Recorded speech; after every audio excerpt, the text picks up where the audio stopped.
Viven en un country.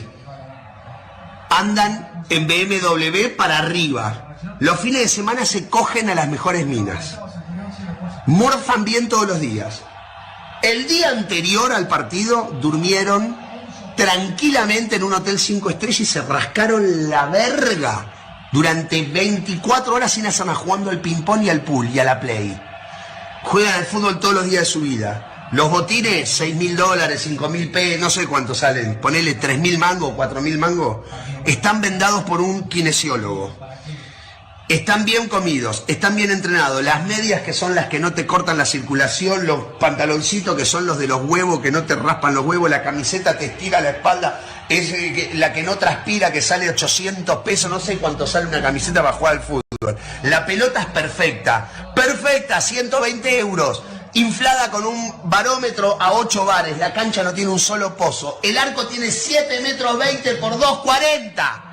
Te aplauden cuando salís a la cancha. La concha de tu madre, no sabés parar una pelota. Le vas a pagar al arco y la tirás a la mierda. Le vas a hacer un pase a tu compañero que está a 1 metro y haces así, se la pasas mal. Hijo de puta, eso me puede pasar a mí con esta panza. No hago. Don't worry though, guys. Hashtag slot out. Yeah, hashtag slot out, guys. Hashtag slot out. Nobody could do better than Super Duper Mick. Get back to the important topic, which is Arne slot. Slot out. That is my analysis of the slot situation. Hashtag slot out. Is he on fucking space? Oh, what? Okay, blue is the color. Football is the game. We're all together. Winning is our aim. To cheer us in the sun and rain, because Chelsea is our name. You start on 0 again. Lee. The progress is trophies ago. It's the aim of the sport, right? Lee, yeah. Arteta is not a manager alone. He's an architect. He's an architect. And this man has done amazing things. You're taking it. Nah, real talk. That's up to everyone locked in. Architect of failure. The architect of fucking failure, brother. Nah, real talk. This is bullshit. Yeah, we need to deal with this expeditiously, by the way. Yeah, real talk. Bless up to everyone locked in. Yeah, it's been a minute since we've actually lost a game. I can't lie. But don't worry, guys. We beat Real Madrid. So that's all that matters. We've got to 2 semis. That's all this fucker can do. Yeah, 4-play FC. Yeah, he can't get a fucking proper lob on. Yeah, he can only get a semi-lob on. Yeah. He can't do it. He can't do it, get a whiskey one. I was going to say a whiskey one. No, you're taking the piss. Yeah, the set-piece coach tonight. Did anyone see the set-piece coach tonight? Thrown in the back on the chair, yeah. He got thrown in the fucking bin. He got put in the bin by the manager. Notice the only fucking set piece we scored tonight was when our captain weren't taking it. And it was offside anyway. Nobody cares. Yeah, we got fucking schooled tonight. Yeah, our right back, that is the worst performance I've seen him have in an Arsenal shirt. And Urian Timber, yeah, you need to hold that. Yeah, real talk, yeah, because you got cooked. He never got booked, by the way. Yeah, he should have been sent off. Never got booked. Bukayo Saka got booked and then fouled again after the Martinelli chance, which I think was offside. Yeah, wiped out, I think it was Vitinha. I think it was Vitinha. Or Neves or whoever it was. Yeah, so that should have been a second yellow. Hakimi should have been sent off, second yellow. That referee was trying to make it all about him. Yeah, either way, I don't want to hear no chat about refs. We caught life tonight, mate, because that should have been fucking 3 or 4. Yeah, absolute shit show. Make sure you sub to all the guys on the panel. DJ, you was at the game. I got told all the way through the live chat, yeah, right, on the watch long, all you can hear is the PSG fans. They wheeled out Calafiori, Party, 29, yeah, all of them. They all came down. They were all the injured players that were sat up in the stands that they zoomed in on, were all on touchline at the end of the game, just before the final whistle went, and they zoomed in. Oh, look, we've got injuries. Yeah, they zoomed in on Wenger a billion times with our CEO sat in front of him. Fuck him as well. Yeah, dickhead. Yeah, the same geezer who agreed with Edu that we can't get rid of Aubameyang for any money. Yeah. Oh, yes. Okay, Edu. Okay, Edu. You're cooking. Oh, you're cooking. What are you cooking? Salmonella, you pussy. Yeah. Absolute shit show. Yeah. Real talk, yeah. That was a disgrace. DJ, you was at the game. Yeah. What did you make of that, brother? What did you make of that? Well, let me just say one thing. Before the game, it was bouncing outside the ground, all around the ground. Everyone was upbeat. You know, there was atmosphere in the pubs, in the stations, and everyone was up for it. You know, and we beat Real Madrid, and you can understand why. Everyone thought this was a big opportunity again tonight. You know, I said all along that I'm not getting too excited after the Real Madrid game, and everyone was saying to me, oh, you know, but we've beaten Real Madrid. And I said, well, it's just a game. We've just won a game of football. I'm not getting that excited. I'm keeping my feet on the ground because I know this manager. I don't trust him. I don't trust these players, and I don't trust the manager. So I'm taking it game by game. And after 4 minutes, we were buried. 4 minutes, buried, finished. Outplayed by PSG for pretty much the whole of the first half. Second half, they were still in control. They still had chances to bury us. And the frustrating thing, Lee, is this manager is not prepared to change anything in any situation. If plan A does not go to how it should go, then it's bust, I'm afraid.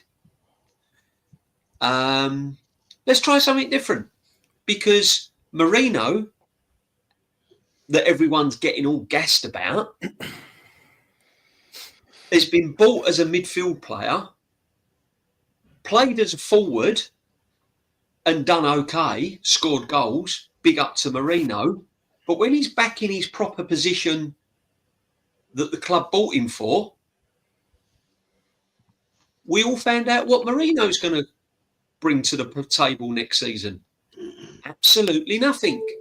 Is he going to be our striker next season? Nope. Because apparently we're going to buy Gyökeres. Apparently it's all over the line.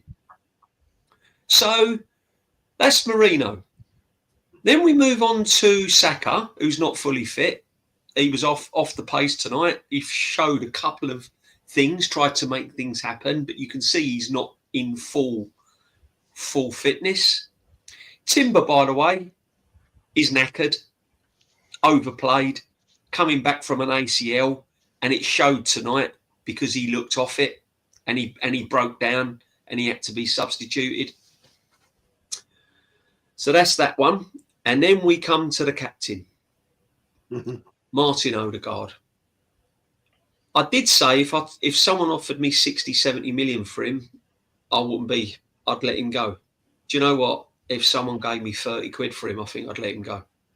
He's absolutely appalling.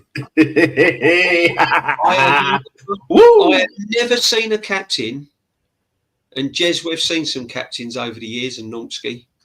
I've never seen a captain in such a big game, probably one of the biggest games of his career and one of the biggest games of most of those Arsenal players' career.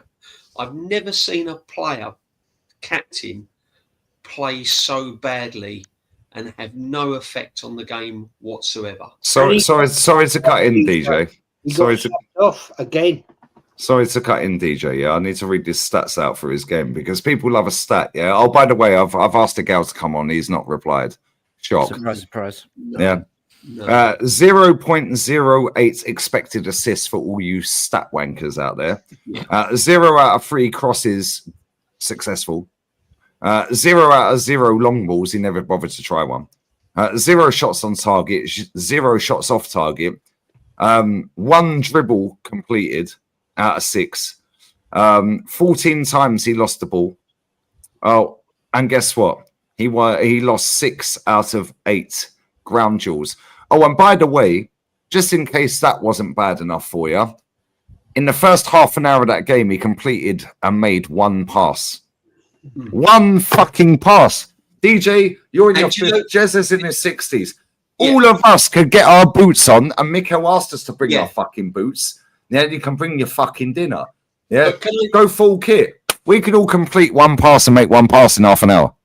And what makes it worse, Lee, Pussy. is we've got a manager that kept him on for 89 minutes. Yeah. So Odegaard.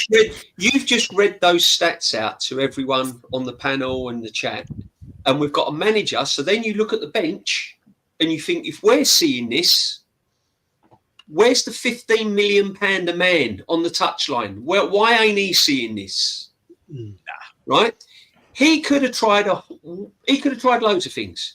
He could have moved Timber over to the left. He could have put Ben White at right back. He could have moved Skelly into midfield and put Marino up front and took Trossard off. He could have tried 101 different things. He could have took Odegaard off at half time, put Ranieri on, moved Trossard out on the left, because Martinelli didn't play well either. It weren't just Odegaard. Martinelli didn't play well. Could have took Martinelli off. Could have put Trossard out on the left, put Marino up front. We had no one. We had no out. We had no one to hold the ball up.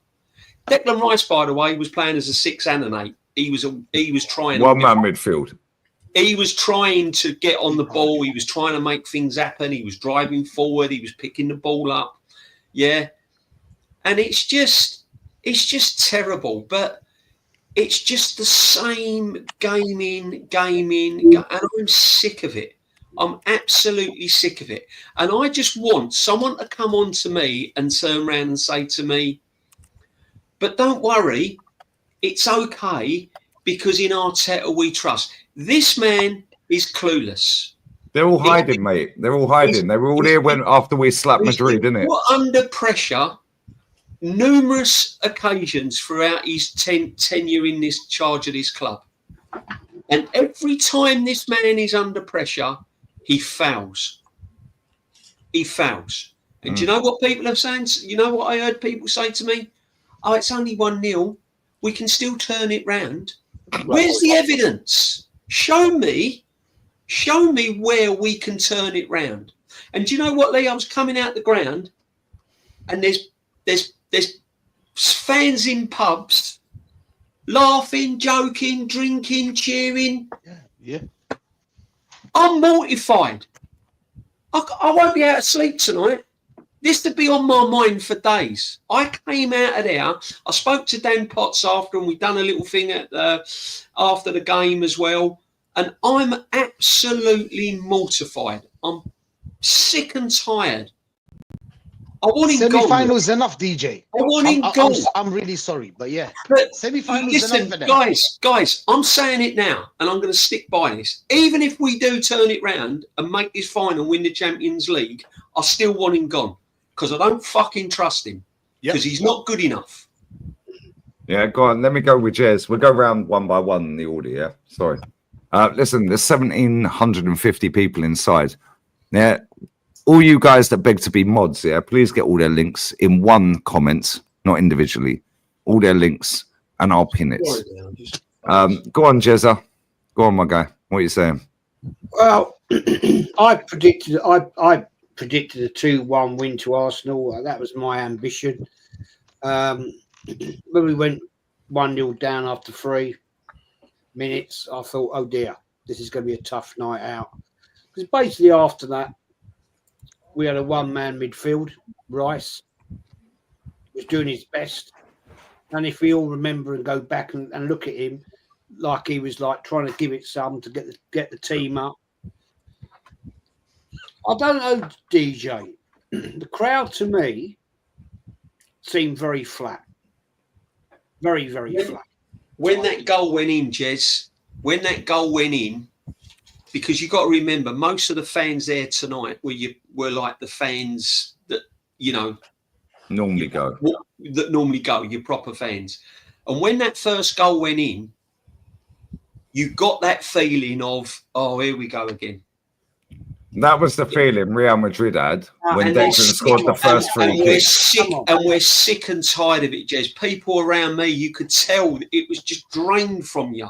You know, when you're like, honestly, it was a really weird feeling. When they got that early goal, we was all bouncing before the game and we was all up for it before the game. And when they scored that goal, you could feel it as if to say, here we go again. We've been here before. Here we go again. I've never seen in my day, awful, right, the North Bank flat. When you've got to have like the lights in the first half, Martinelli and the ilks of them players having to come on. Yeah. That never happened in my day at the Emirates. No. Never in a million years. Because I think reality's starting to hit home now most of them there was the proper fans tonight, and I think reality's kicking in. I think when that goal went in, I think people now are starting to realise, fucking hell. It's only 3 minutes in, man. Look, come on, DJ. You and I have both been in that fucking North Bank, right? Yeah. And we've gone 1-0, 2-0 down, right? And we're going to talk about it tomorrow night when we talk about the title winning seasons. We've gone down and we've 2-0 down, and we've come back up and won 3-2, 4-2. Yeah. Yeah, no, it was. Mate, that's a different years. That was different times, different players. Yeah. But the stadium tonight to me was flat. It's a Champions League semi-final. For God's sake, if you can't get yourselves up for that, then there's something seriously wrong at this club. I agree.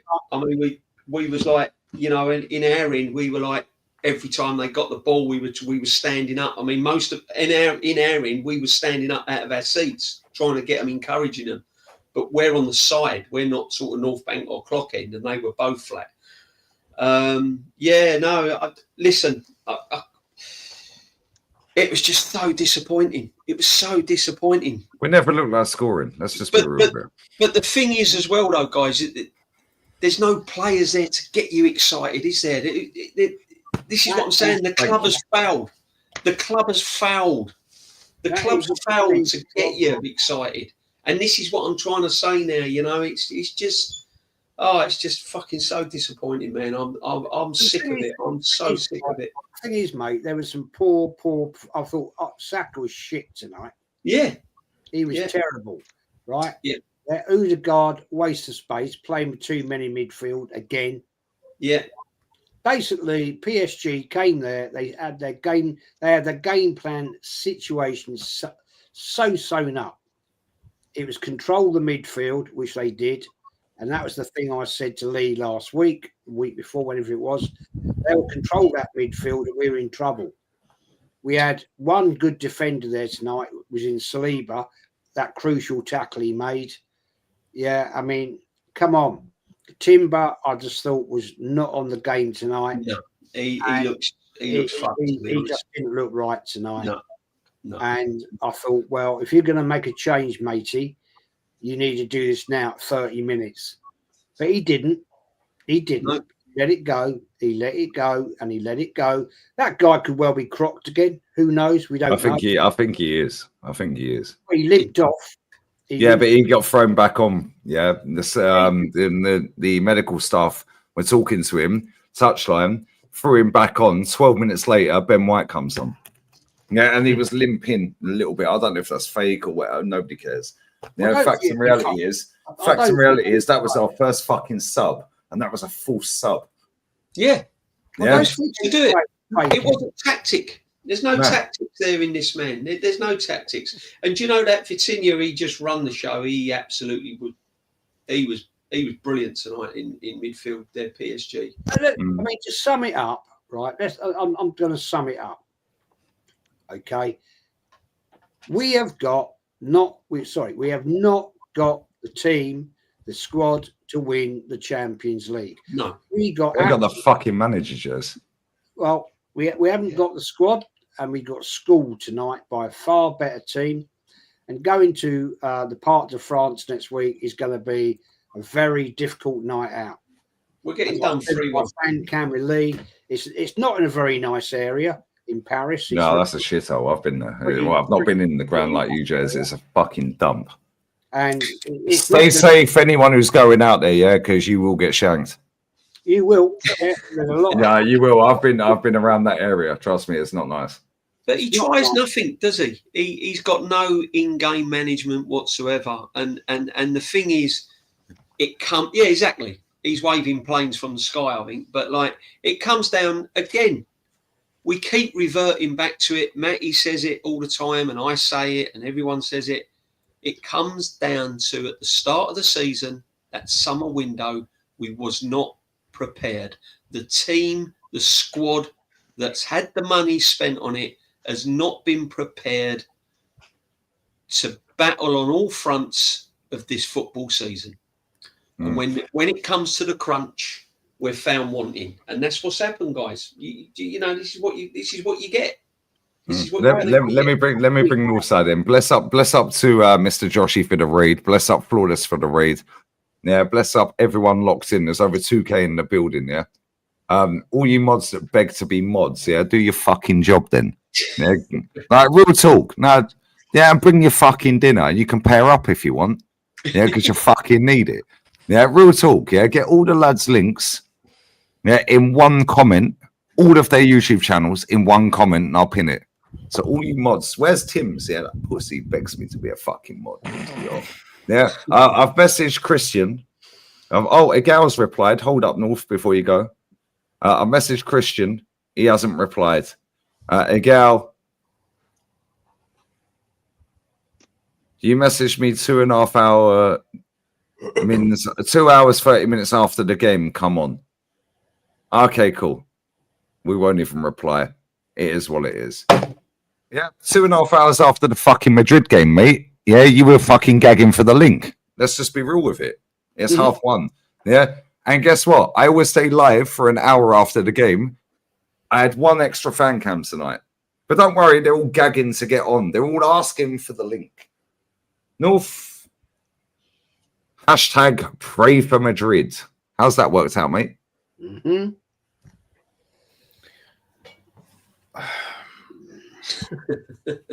I just want to start with I don't want to spend too much time. I'm definitely tired. I'm really tired of this club. I just want to start with Odegaard. I don't want to spend too much time on Odegaard, innit? Because it's not everyone. It's already said what they got to say about Odegaard. That Paul O'Grady cross-dressing looking bitch. I hope you leave this club. I am tired of that prick on the bench. I'm tired of him. I wish he was on the bench. I'm tired of him. I'm tired of his crap. I'm tired of his dead fucking Posh and Beck's fucking mushroom haircut looking like Posh and Beck's in the 90s. You can piss off. You're a dickhead, a waste of time, and I'm done with this guy. Arteta, I'm done with this guy as well. This B-Tech flipping jawline John Travolta. Fuck you, bro. Real talk, fuck you. I'm done with you. I'm past being done with this guy. I'm sick and tired of all of it, bro. This Costa del Rey fucking Tim Westwood. Get the fuck out the club. We are done with you. You kiddie fiddler. Always trying to play the kids. I am done with it, bro. I hope you get the charges and I hope you get locked up. Yeah, I'm saying next season I want to see you managing Ibiza FC. That's what I want to see. That's what I want to see, innit? I'm done with this G-Easy looking B-Tech flipping paella breath, stale fucking cerveza and fucking ham-on breath flipping prick. Get out my club. I've seen enough. I am done. Today, the way that we were beat was a disgrace. Let's look at the way that we were beat. People gas up this defense that it's an amazing defense. How did they unlock our great defense today? They actually have dribblers. They actually have players that draw players away from their position. Kvaratskhelia drew away Saliba out of position, Timber out of position, and Declan Rice out of position to make space for Dembele's goal. On the other side, we had Doué drawing Skelly out of position, Moreno out of position, and all of a sudden, we don't know what we're doing. Bypassing our whole midfield, no one putting a leg in, even though we're playing 2 DMs. They pressed the hell out of us. We couldn't break their press for 13 minutes. 13 minutes, we couldn't break their press. And then when we did break their press, we're just spanking the ball into nobody. It's embarrassing. This club is an embarrassment. It is an embarrassment to the point where I don't feel proud to be an Arsenal fan. I'll be real, I don't. What's there to be proud of? Absolute joke. Moreno today couldn't pass the ball. He couldn't defend. He couldn't do anything. You gas up Declan Rice. He's one of the best DMs in the world. One of the best DMs in the world. Okay. Well, I see Caicedo doing it by himself, and he doesn't have Lavia by his side all the time. That's what I see. Odegaard today, Ellen DeGeneres. This is why I call him a lesbian. Because every time times get hard, he shows that he's a coward, innit? He shows his real colors. You're not a man, innit? You're not a man. You're not a man at all. Martinelli, absolutely pathetic with that flipping Pokemon Metapod head, with that hexagon head. I am tired of this guy. Surviving on the fact that he's got a Brazilian passport. Rubbish. Trossard, you might as well go play poker, online poker with Neymar. Just tell us that you just want to go. Just go to the Saudi League with Neymar, play online poker. I don't just the Saudi League. My Saudi generals are in the Champions League final. But then he can go play poker. After beating the Real Madrid of Saudi today, Mahrez FC. Neymar didn't have to turn up. He turned up, what, 3, 4, 5 games playing poker online? Maybe he can do that. And won 5 trophies in one season. He can go there. He can play poker online. You know what I'm saying? Bigger fish to fry. There's poker online. Saka today was rubbish. And as a black man, I dare you to tell me it's a color thing. He was shit. It's got nothing to do about his color. He's shit. Well, he was shit. Is it a color thing? Is there a color thing about it? Is there underbelly color thing that? Sorry, carry on. Lewis Skelly today got cooked. Absolutely cooked. Don't tell me Lewis Skelly had a good game. None of these men had a good game. And Raya actually kept it respectable by making some good saves. They were rubbish. Timber today as well.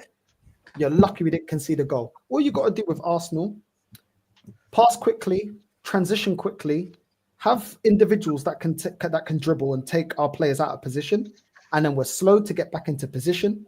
We can't deal with the press, and we can't deal with being overloaded in the attack. Our defense can't hack it. That's it. That's all they had to do. Every time one of their front three had the ball, they took out 3-4 players and created the opportunity and space. This is why you saw Barcola have chances. I think it was 3 passes they made. Barcola was straight in. And you know what? They didn't even have to keep pressing us. There was times where their goalkeeper, Vitinha, one long ball over the top. Oh, Dembele's through on goal. They didn't even have to. All their chances didn't come from just playing through our midfield. One long ball over the top. The best defense in Europe. Yeah? But one long ball over the top. And we don't know what we're doing. Everyone's out of position. This is why Kivior was in the midfield at certain times in the game. Because they draw players onto him to create space for others. And why did we get away with it in the Prem? Because most of the players in the Prem don't have the individual quality to draw players onto them and dribble past 2-3 players to then assist the other player. That's all it is. Our defense ain't all that. This defense has been overgassed, man. And you know what? Once again, we sit here and I agree with DJB. What's our plan B? We've been screaming. What's our plan B? When we told you we scored 2 goals against Real Madrid, both of them were Declan Rice set pieces. Did we not tell you we're not going to score set pieces every week? Mm-hmm. What about the Gabriel corners? We told you we're not going to score that every week. What about the dark and 38% of their goals, sorry to cut him, 38% of their goals conceded in all comps this season have been set pieces. I just want him sacked, bro. I'm just going to end it on the fact that you continue to persist with Odegaard, the fact that you preferred to put Moreno in the midfield when he's actually been getting praise for playing as a striker, when we were struggling to pull together 2-3 passes. Instead of putting Moreno up front, that can hold the ball, that can play passes, that can actually, Moreno didn't score in the second leg against Real Madrid, but he got an assist. The guy always creates something in the final third, whether he scores or assists. What did Trossard do today? But because he performed against Palace, you're thinking that he can perform in the Champions League. It's ridiculous, man. Sack this manager. I'm done with it. And I don't ever want to see this lesbian Odegaard ever again. I'm tired of most of these players, bro. Most of these players. To only bring Ethan on the 90th minute when he scored against Palace again, when you're giving him literally microwave minutes, and the kid still performs 10 minutes, 15 minutes, limited minutes, he performs. Absolutely. What warrants him being on the bench and Martinelli starting? What the fuck has Martinelli done to warrant starting this game? What has he fucking done? But he scored against Madrid. Let him go join Marquinhos. Wherever Marquinhos is, let him go join him.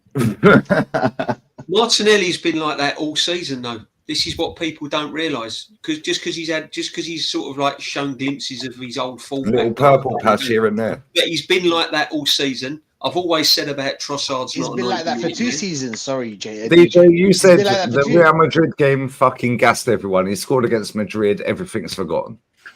Yeah. Well, Matty, so- take it away. Bless up to Sam. There's a few pinned channels there. We can't get them all in. Yeah, but go on, Matty. Bless up to everyone who's putting Lou Dog's putting them in, aka Siri.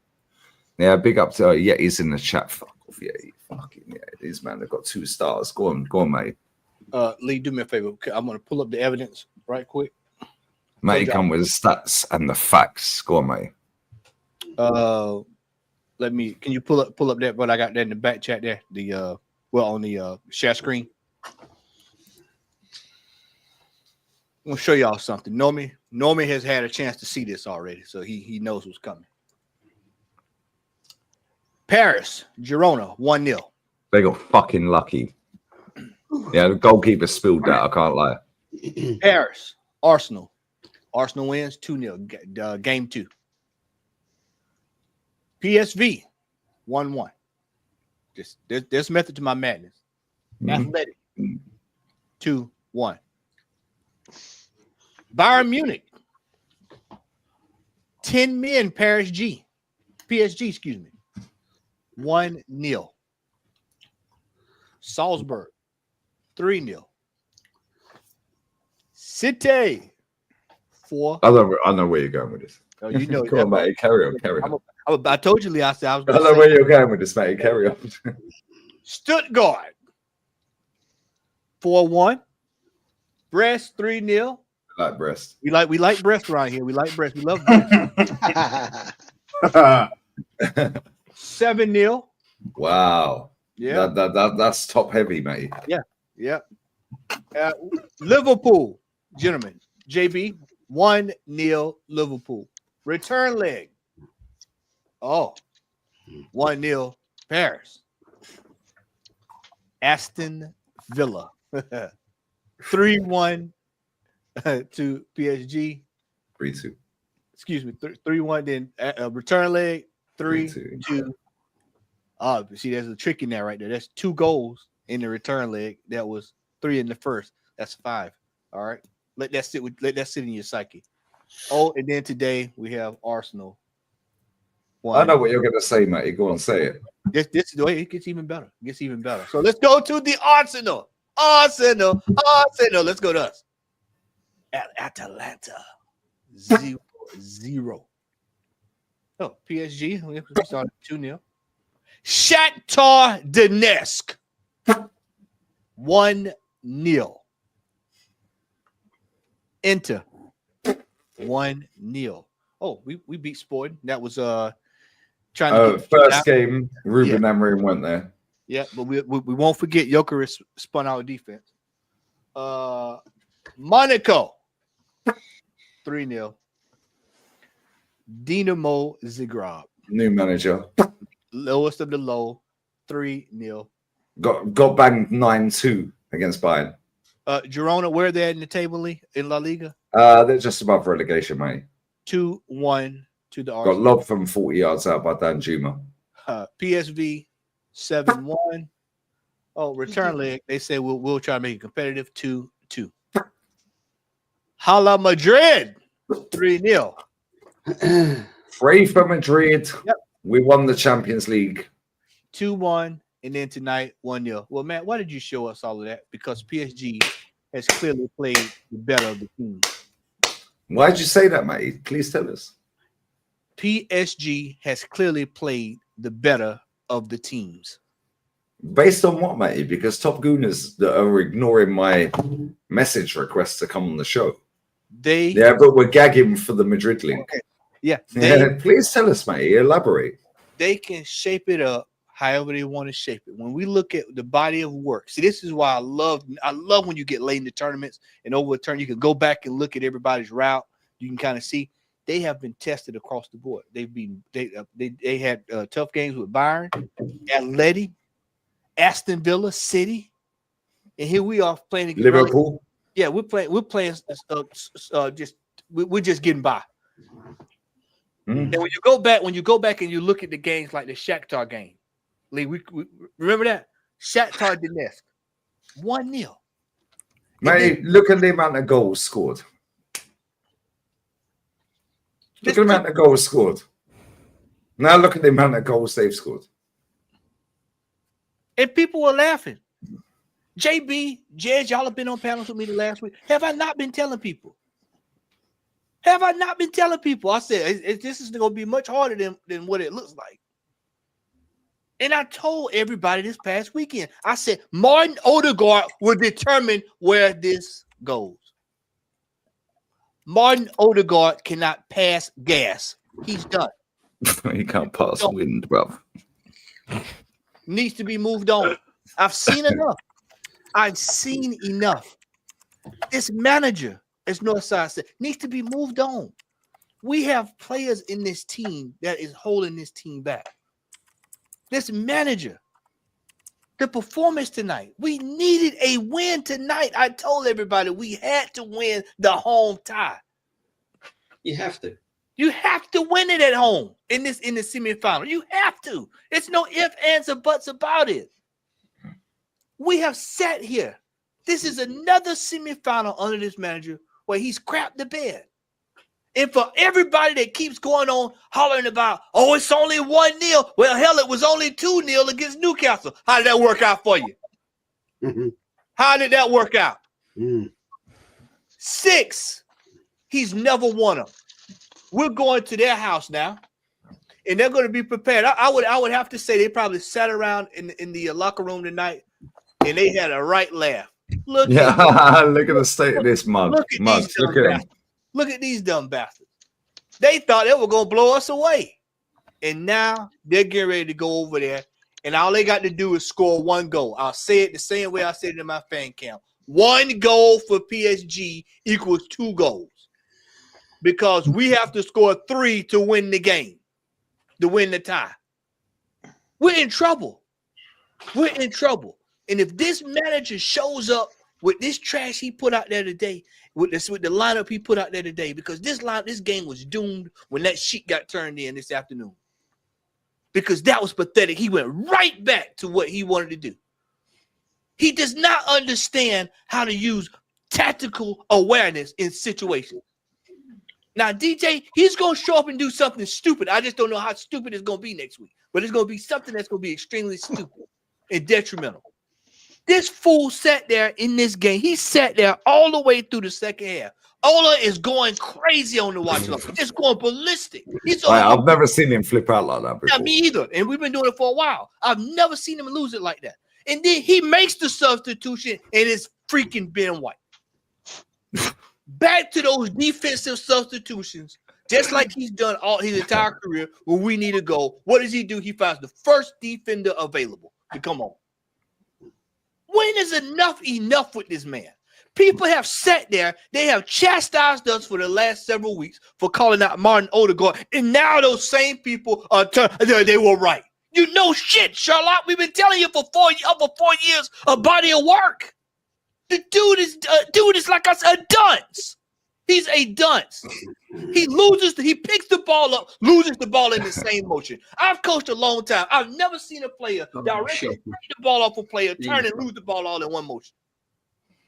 A professional footballer, 1 pass in 30 minutes. 1 pass in 30 minutes. Jez, you're in your 60s, bro. You can make 1+ in 60 minutes. I went to my doctor today. He plays ball with me in my old man league. He can barely get around. I could have drug him out there tonight and said, go out there and pass the ball 1 time for 30 minutes. And he could have did it with a walker. With a pot belly. Yeah. The pot belly borders in the cage of the bad men. Gentlemen, this is absolutely ridiculous that we have gotten this far again. And I keep telling people that shows you how far Real Madrid have dropped. But when you see this as an overall arching body of work, we look at Brentford, we look at Palace, we look at Ipswich. What does that all have in common? It's form. We're in horrible form.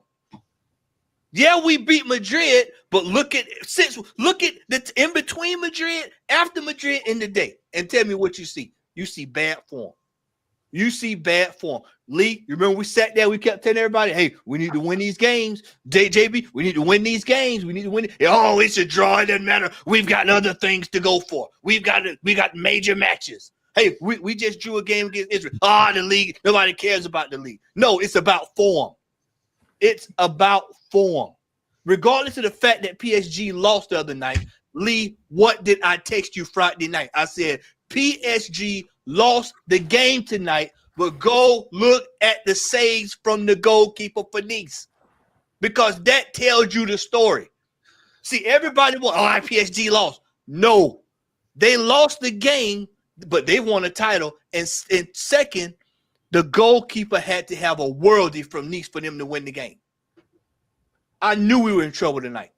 They came and they did something that we do not do, and that's play football. They were all over the place. How many times have I sat here this year, y'all, and told you? I said one ball over the top, one around the side. 1, 2, 3, boom.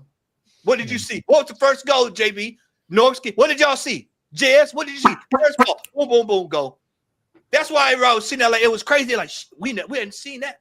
I had to do this 1, 2, 3, go. And guess what? It's going to happen again. Because based off of what I just showed y'all, more often than not, they score again in the second time. Most times they score, and it's multiple goals. Right, if that weren't Barcola and that was Dewey, Dembele, or fucking Cavra, that's in the back of the fucking net. So let me bring in Rashid, brother. Before I do that, I will get the super chats. Igal's MIA. Yeah, it's 2.5 hours after the game ended. It was 2.5 hours after the game ended when you were begging for the link after Madrid, bruv. I've DM'd Christian. Thank God his number. I've DM'd him on Insta 25 minutes ago. No reply, guys. However, he did message me on the 11th of April. No way Bert has brought in to get him out.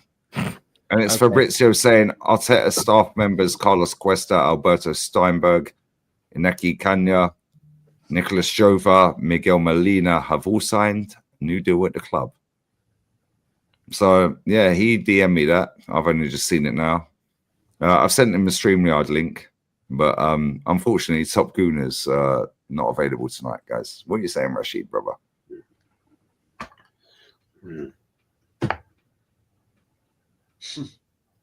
You're on mute. Fantastic chat. He's on mute. He's on mute like our captain. Yeah. I've heard Jez and DJB saying that the North Bank was quiet in this game after the first goal. And I understand why. It's because we've been here before. We've been in situations where when it gets to the latter stages of a competition or when it gets to pressure moments, we fold. We've been here. But Arteta today, he kind of like killed himself because you look at that midfield, we've played with that midfield before, earlier this season, and it didn't work out. I don't know why he's expecting that it's going to work out against PSG. It only worked against Real Madrid because we had Partey and Rice in that midfield, and it was hard to get through that midfield. But we didn't create. How are we expecting we're going to create with a guy like Moreno and Rice, and they're getting open like Bonnie Blue? Like, let's be honest, bro. Like today, we've seen like football against Dark Cup. Can I be honest? Exactly. Whoever made that noise, yes, exactly. But point is, we made 44 fucking passes. Do you know what 44 fucking passes in a game? I think 45 minutes, or was it 35 minutes? Bro, Odegaard made 1 in 30 fucking minutes. Fuck the rest of them, bro. Fuck the rest of the passes. Nobody cares about passes, bro. Odegaard, 1 in 30 minutes. Hold that. They made Tom Gooners have disappeared. They don't want the smoke. We gotta care. It is a problem. 141 against 44 is a problem. I'll be real. Like, the thing is that this kind of we made 389. They had 437 in the end. Yeah, but we had more shots on target. Because they let us have shots on target. They after they scored the goal, they went back. They played the low block, and then that's why they were finding us with the long balls. Like Lou said, you see the long balls. They were finding us because they played the low block. Let's be real, because you can find Arsenal with the long balls. It's not the first time. Just don't be surprised. It bothers me when people are surprised. Don't be surprised. It's been happening before. Do you know what I'm saying? But look, at the end of the day, didn't we expect it? No party. This manager, yeah, he has a system. So if you take any player from that system, it all folds. He's playing 11 players or 8 players. It will fold otherwise. But the thing is that we have talent. We've got MLS that can play in that midfield against a Vitinha, against a Fabian Ruiz. You can't play Moreno against them lot. Moreno is a midfielder. Like, come on, bro. We've been there. No. Pass. Give you as a centre-back. Hard pass. Out. I want you out of the club. Let's be real, bro. What is he doing, bro? Like, I know that Skedy got cooked, but look, you're going against the Dembele and Kvara, and usually you've got Partey and Rice, you know what I'm saying, holding down that midfield. That's why you don't get a lot of heat when it comes to our defenders, when you have a midfield like that, obviously. But look, man, at the end of the day, 1-0 is actually a good score line, considering the way we played football. You know what I'm saying? Because I'm not seeing any football from this coach or this team. I don't care if we don't play football, we're winning titles, but unfortunately, I've got to speak out, because even against Real Madrid, I can tell you it was just 2 set pieces. Like today, I predicted 1-1. People that were talking to me before the game knew that I predicted 1-1. The reason why, it was just like, Partey is not playing. Okay, that's it. 1-1. That's it. We're done. If Rice is not playing, fuck, we're done again. Saka, oh shit, same thing. So it's kind of like 11 players. If anyone's not there, it goes wrong. But man, it is what it is, man. We move. There's nothing else to say about this game apart from this manager, bro. He's been doing this time and time again. You know what I'm saying? The thing is that I don't understand his football. There's not even nothing changed. Like, after the 1 goal, he didn't change anything to actually create more chances for us, in order for us to score, because he knows what kind of forwards we have. We don't have a Haaland. We don't have a Gyökeres. We don't have ballers like Kvara and Dembele. We have Martinelli. We have Trossard. We have these kind of players. Class B. You need to create a lot of chances for them to score. It is what it is, man. Hey. Don't worry, my boy Joe, bless up Julian, man. He said, I want you to let the people know, outsung by a couple of thousand walking, talking croissants at the Emirates after Super Duper Mick asked for the plebs to bring everything. Yeah, Listen, bring man, your the kit, ultras bring don't your play. boots. Yeah, The ultras outsung don't by play, 2.5K, bruv. Lee, the ultras don't play, bro. They're my cousins. Trust me. Trust me. Don't Play. worry, They man. don't play. We'll speak offline. You know what I'm saying? Yeah, they're my cousins. Trust me. They don't play. They do not play. Mahrez FC got to the fucking final today. Fuck Al Halal, bruv. Fuck that. That's haram, Let's be bruv. real, man. Fuck Al Halal. They chef them as well. But listen, let me go Norms, brother. You've been waiting patiently, and bless up Carl, bless up my G as well. Come on. That start always, love. Apologies. But listen, I'm going to go for a piss. I will be listening. I will get the super chats. Keep shanking the likes up. Yeah, make sure you check out all the guys' channels. Norms? Yeah. Bro, we won the champs after beating Madrid, right? Yeah. Supposedly, that's the cup we've got now, isn't it? Listen, this manager is clearly out of his depth. And especially when it comes to those important moments when you really need to get it over the line. Yeah, it's all right beating PSG in the group stages, and everybody keeps reverting back to that, saying, oh, yeah, we beat that PSG, but it's a totally different PSG. Yes, I said to myself, look, we need to take a 2-goal lead to Paris, you know what I mean, in order for us to have any kind of chance. So I was kind of going on the hope of us winning it 2-0 see what happens. Obviously, that didn't happen. I go to sit down to do the watch along. 2 minutes later, the ball is in the back of the net. I'm like, what's going on? What is going on with this club? Yeah, they hit us cold. Yeah, the fans just sat back and just, as DJ said, just sat back, and it's like the goals just left them all. And literally, there was just no atmosphere whatsoever. You could see the PSG fans, yeah, making all the noise that they can, the raucous noise, and our fans were just sitting there. Arteta, in his pre-match press, said, "Look, big smile on his face. Bring your boots, bring your shorts, bring your top. Yeah, let's make this happen." Mate, what happened? What happened tonight? What happened tonight? Diddly squat. Arteta is out of his depth. Odegaard, where was he tonight? Where was our captain tonight? If I wanted to go and see cheerleaders, I would go and watch NFL. If I wanted to see cheerleaders, right? The amount of people that were giving it the old arms. Martinelli, Arteta, Odegaard. What's going on?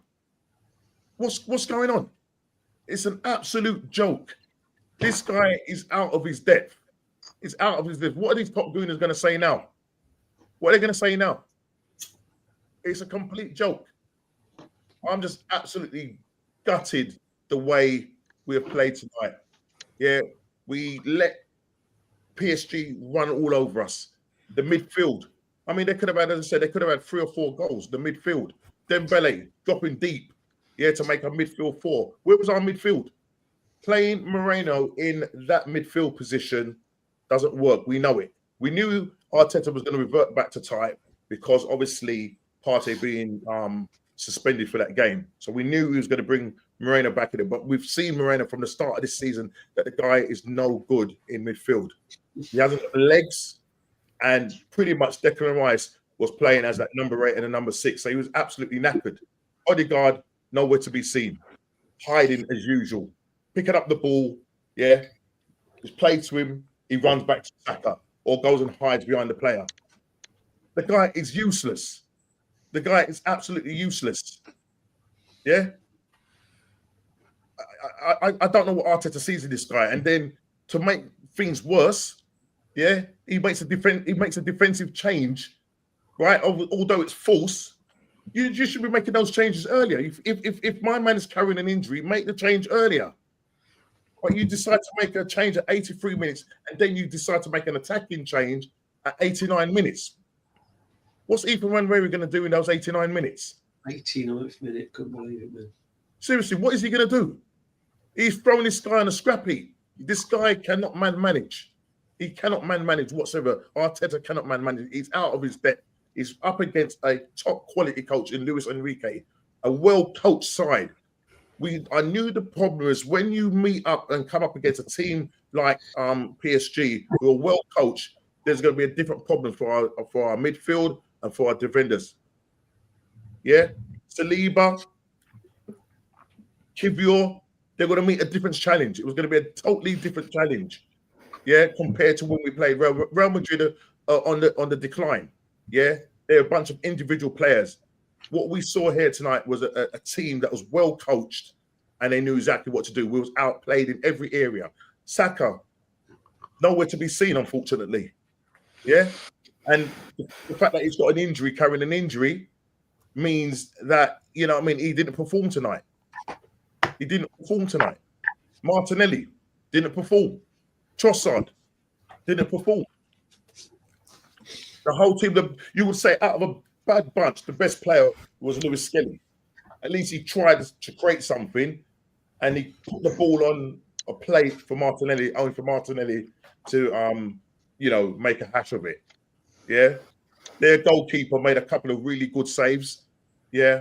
But that doesn't tell the story. And we're going over to PSG.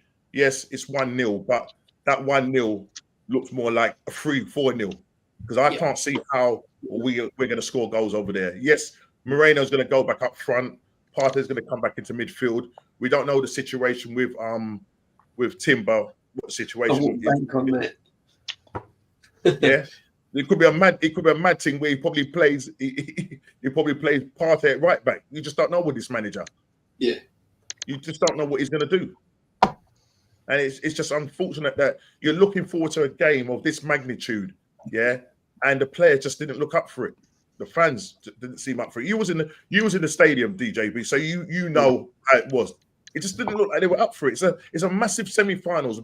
You know, the biggest chance in your life. You know, Martinelli came out and said, like, in his pre-match, you know, being a young kid and growing up, you know, it was my aim to play in the Champions League, my dream to play in the Champions League. And look, what this is a performance you throw up to us. It's just not good enough. It really is. It just was not good enough. And I don't know. They just need to fix up. They need to fix up and fix up quick. Because if we play the way we play tonight, we'll get over there and we'll get our bums whooped. Yeah, we'll be tied to a tree. We'll be tied to a tree. Matty knows what I'm talking about. I won't go there, but we would be tied to a tree, and he's going to say, "What's your name, boy? What's your name? What's your name, boy?" I think so. My name is Kunta Kinte. Oh, your name is Arteta. No, my name is Kunta Kinte. You remember Roots? Remember them? That's stuff. Remember Roots? Yeah, bro. Yeah. Man is going to get tied to the post. Yeah, I think it's done anyway. Even if we do make an improvement, I think it's done because I think PSG can go up another gear. I think it's done. And the difference is as well, this is the difference in class in manager. He learnt from the first game at Emirates. He changed a few things. You know, he put Vitinha and men like that, and he gave him like a little free roll, getting into the pockets, going out left, going out right. He just let him give him a free roll of the midfield, and we couldn't handle it. He changed a few things from the first leg, and I think it's done. I'm with Northside. I'm done with him. I want him gone. Even if he wins the Champions League, I still want him gone. Seriously. Yep. Do you honestly think DJ is going to win the Champions League? No, I don't think he is. I think this tie's done, Jez. Even if we play better than what we did tonight, I honestly think now the tie's done. We needed to win tonight. Yeah. Let me bring Cole in before I bring Nathan in as well. Yeah, because they've been there for like nearly an hour. Bless up. Yeah, that's the quietest you've ever been, lads. Check it only, bro. Mate, mate, you're hilarious. Yeah, go on, bro. I mean, all right. Look at this. Look at this. Let me just show this real quick. Yeah. That is our manager pushing our set piece coach. Yeah, pushing our set piece coach. Step back down where you mean. Go on, Carl. Go on. I appreciate you, brother. Sorry. Nice. I want to get all your thoughts individually, and then after that, it's a fucking free for all when I get the super chats, and I will get them. 2.4 in the building. Bless. Go on, Carl. And then we'll bring Nathan in. I went into this game with a fair bit of optimism, thinking, okay, knocking out Real Madrid. Now we got PSG with no Partey. Let's see what he can conjure up. What is he going to? Is he going to change anything? Is he going to do anything different? Fuck's sake. The minute I saw Moreno in that midfield, I was like, okay, that is the slowest midfield we could possibly have. Vitinha is going to freaking cook us badly. Same with Neves as well. I cannot stress any more about our so-called captain anymore. No shots on target, none off target for that matter. He lost more duels than what he won. One pass in 30 minutes. Could someone in the chat tell me what he actually does that warrants him 240 grand a week and has the captain's armband? Could someone in the chat actually explain it to me? Because I can't find it on the back of a fucking milk carton. This guy is just so awful. And this is, again, one of our most crucial games, our most crucial game of the season. And what happens? He goes with a disappearing act again. He hides away in between three different defenders while Saka is left to offend for himself. Same with Martinelli.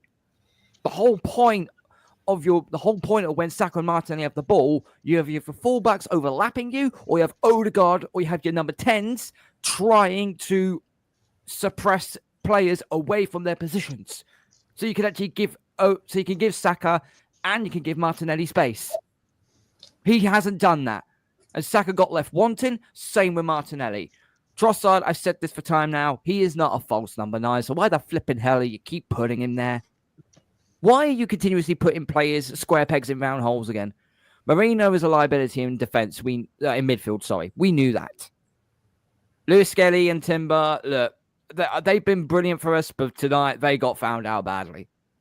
And Kivior, well, yeah. Kivior needs to be sold expeditiously.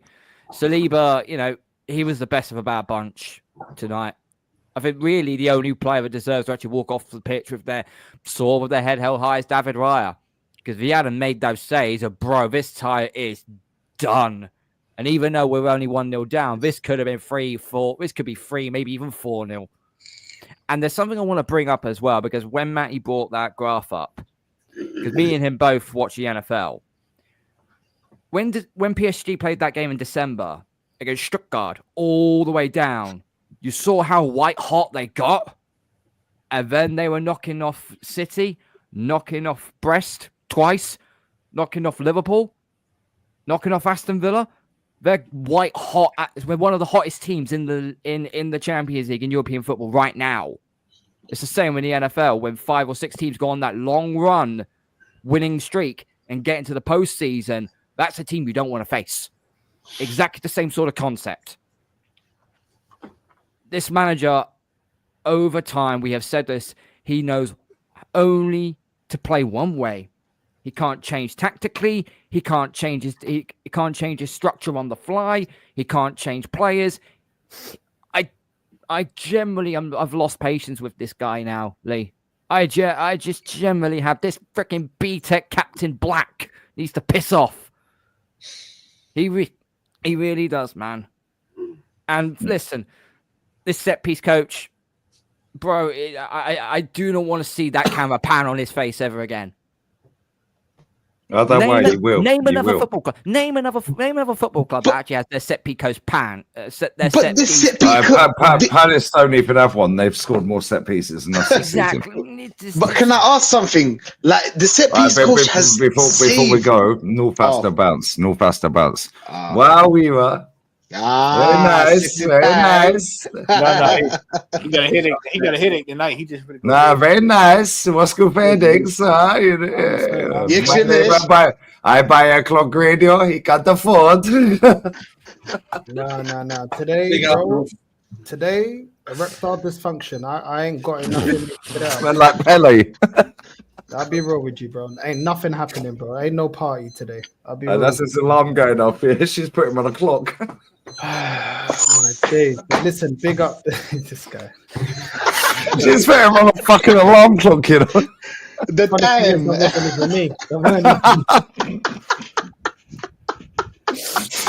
He ain't even denying it. Because it wasn't even me. He knows. It wasn't me. He knows what. Well, Shaggy in the car. Nah, bro. Listen, big up DJP, big up Jez, big up Matty, big up Nomsky, Carl, Natstar, big up. Nah, I love always. No, always. Yo, plotting up in Madrid, yeah? Yeah, bro. Don't worry, I'll pattern the gaff, yeah? Don't worry. I was looking earlier. There's one a little bit outside Hetafe. It's about all right, bro. I'll send a link tomorrow, yeah? 16 fucking, bro, fuck off. Yeah, it's mad. Yeah, it's mad. The real ones that turn up in it. Just disconnect from this club, man.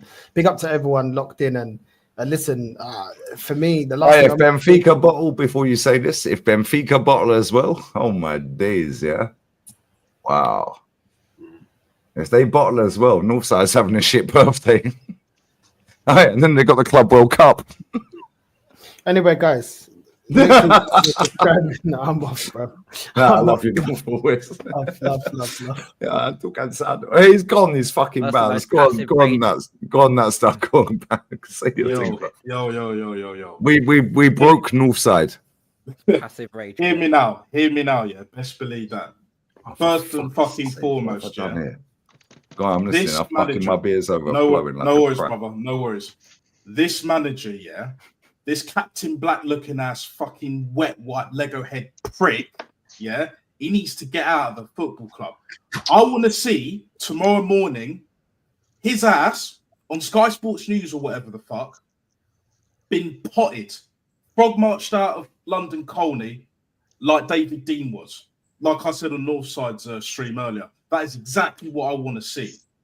Then maybe we might have a slight chance of getting back in this tie, maybe getting to the final. But as of right now, I don't see it. I don't see it. Today, Odegaard, Aaron Carter looking motherfucker, it's over. Even the top gooners have turned their backs on it. It's done. We've been saying this shit for how long? How fucking long? A time. 1, 2, 3, 4. James Brown's settings. 4 years at least that this guy ain't it. And this wet wipe of a manager decided to make him captain. He's the worst captain I've ever seen in my life in any sport. Any sport. Not just football. Any sport. This guy is the extreme definition, picturesque, perfect definition of a coward and a scumbag, all rolled into a perfect little spliff to be smoked expeditiously, bruv. Do you know what I'm saying? It's beyond a joke now. It's absolutely beyond a joke, right? He was hiding yet again.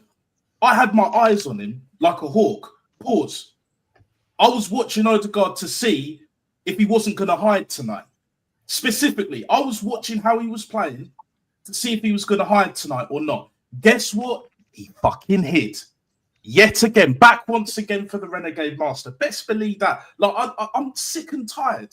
I'm sick and tired of this guy not turning up week after week after week after week. And he still gets played. He still gets picked, still has the armband.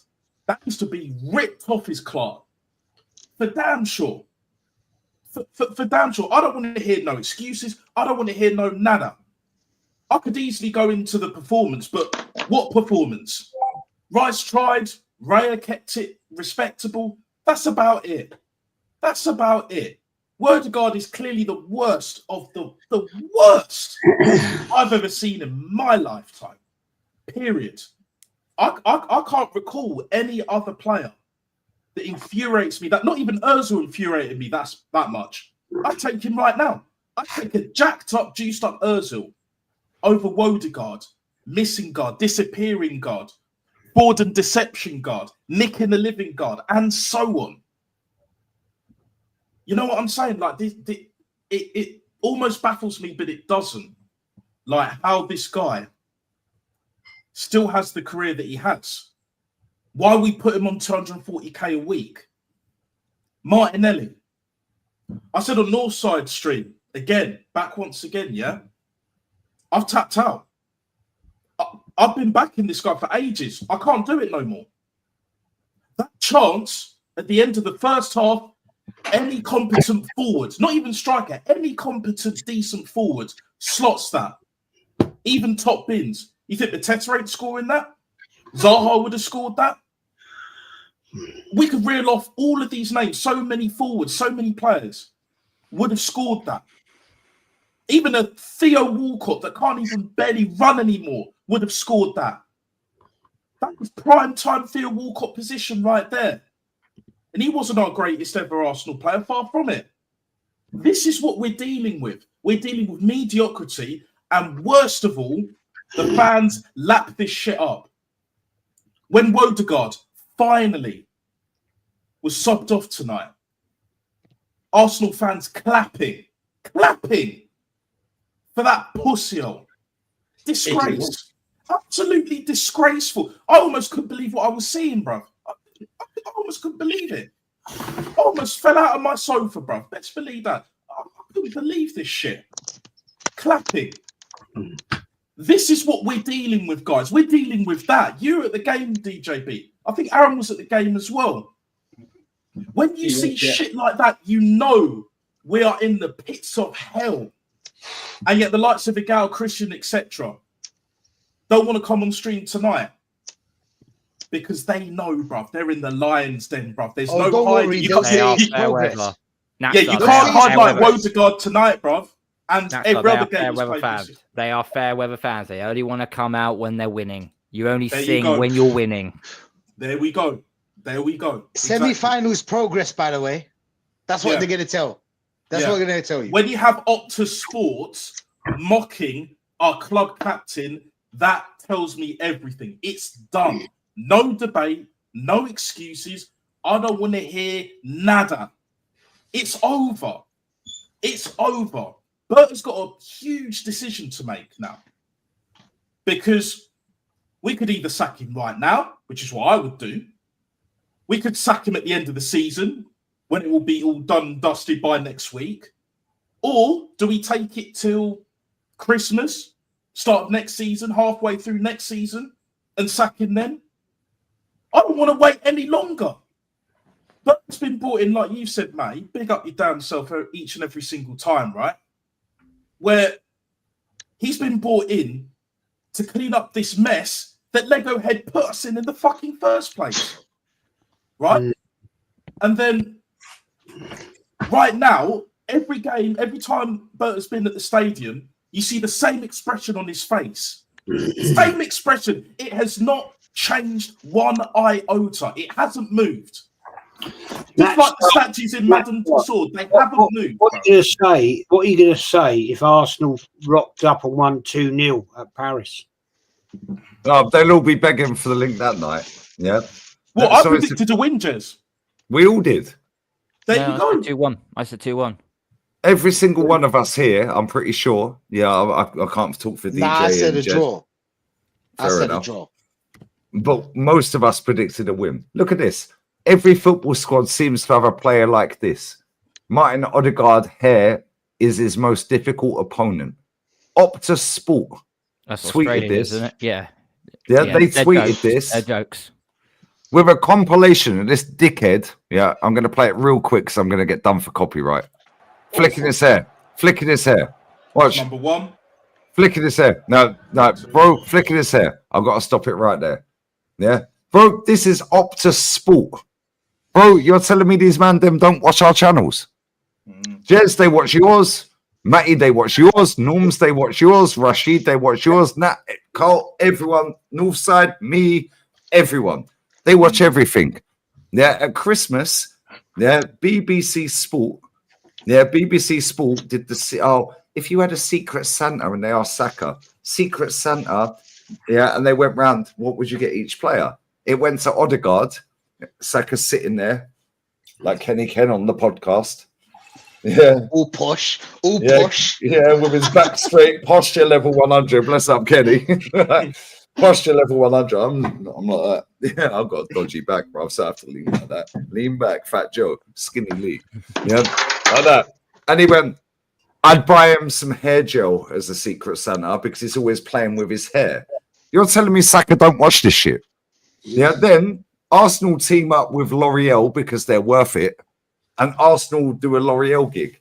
Then you've got Calafiori, Declan Rice sat in the middle. Yeah, and Odegaard. Calafiori and Declan Rice in the middle. Calafiori and Odegaard. Yeah. Declan goes, oh, so Cala, Ricardo, do you play with your, do you flick your hair mid-game? He goes, yeah, always. Yeah, bro, you're telling me these man that I need fucking royalties off of this shit. Yeah, real talk. You're telling me they got a L'Oreal gig, yeah, and I can't play the video because I'll definitely get done for copyright because that's an Arsenal thing, yeah, right? You're telling me they don't watch this shit? They watch everything. Doesn't matter how big or small your channel is. 1 subscriber, 1 follower on Twitter, doesn't matter. They're watching. Yeah, they have a social media team geared up. Pause. David Coote settings. Yeah, to watch everything and relay that back to the club. Then when the manager goes into his press conference, yeah, today, I did the press conference reaction from yesterday. I was in a blackout in Spain. No electricity, no energy. No energy. No transmissions, guys.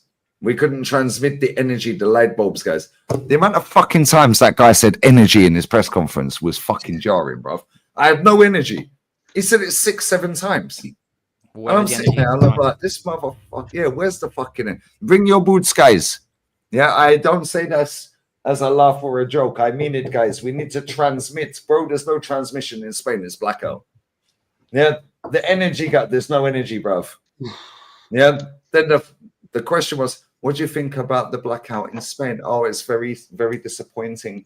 Shut up, mate. Yeah, shut up. Yeah, bro, the whole thing is a facade. Yeah, the questions they ask him in press conferences are based off of what they see online, whether that be Twitter, Reddit, Facebook, YouTube. They watch everyone, bro. They're watching all of us. Jez, Norms, Matty, Rashid, Nat, Carl, everyone. Northside. They watch Flowers. They watch Goldbitch. They watch everyone. They have a dedicated team of people that are solely on that for TikTok, Twitter, everywhere. Then they go back to the club. Why do you think this manager's sitting in press conference here saying, well, you know, it's unprecedented what we've done with all the challenges and the injuries we've had. Notice today, for all of us that weren't at the game and watching on TV, yeah, DJ, you wouldn't have seen this, yeah? Right? I swear, Matty, lads, you know, all of you guys, Norms, everyone here, chat, am I lying? They panned in on 29 with his missus. Yeah, they panned in on Thomas Partey with his missus with a baby. Yeah, all of a sudden, it's going into stoppage time. Now, all of a sudden, they've been summoned down from the stands. They're now standing on the touchline.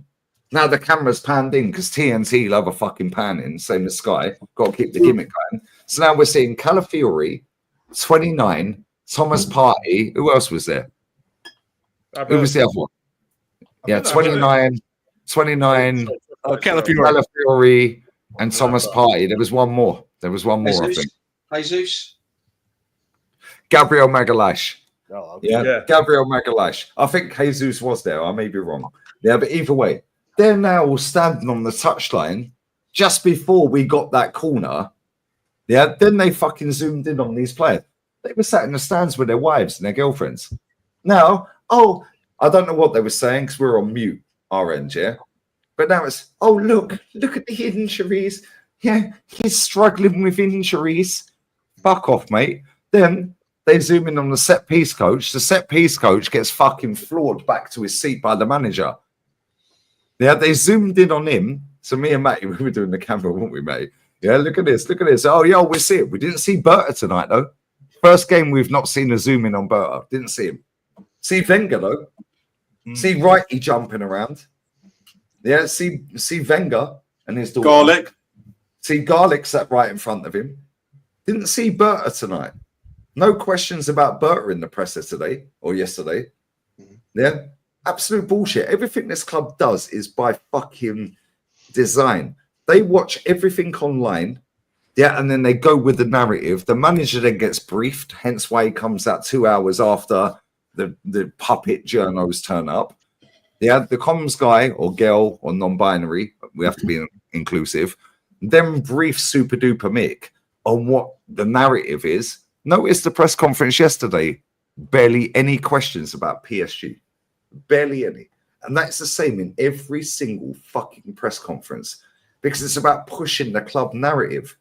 They should have said, yo, you've played them, you beat them 2-0. Obviously, you're coming off the back of beating Madrid 5-1 on aggregate. Fantastic result, Mikel. Obviously, league form's dipped off. Liverpool won the league. They never asked him about Liverpool winning the league. Why? Never asked him.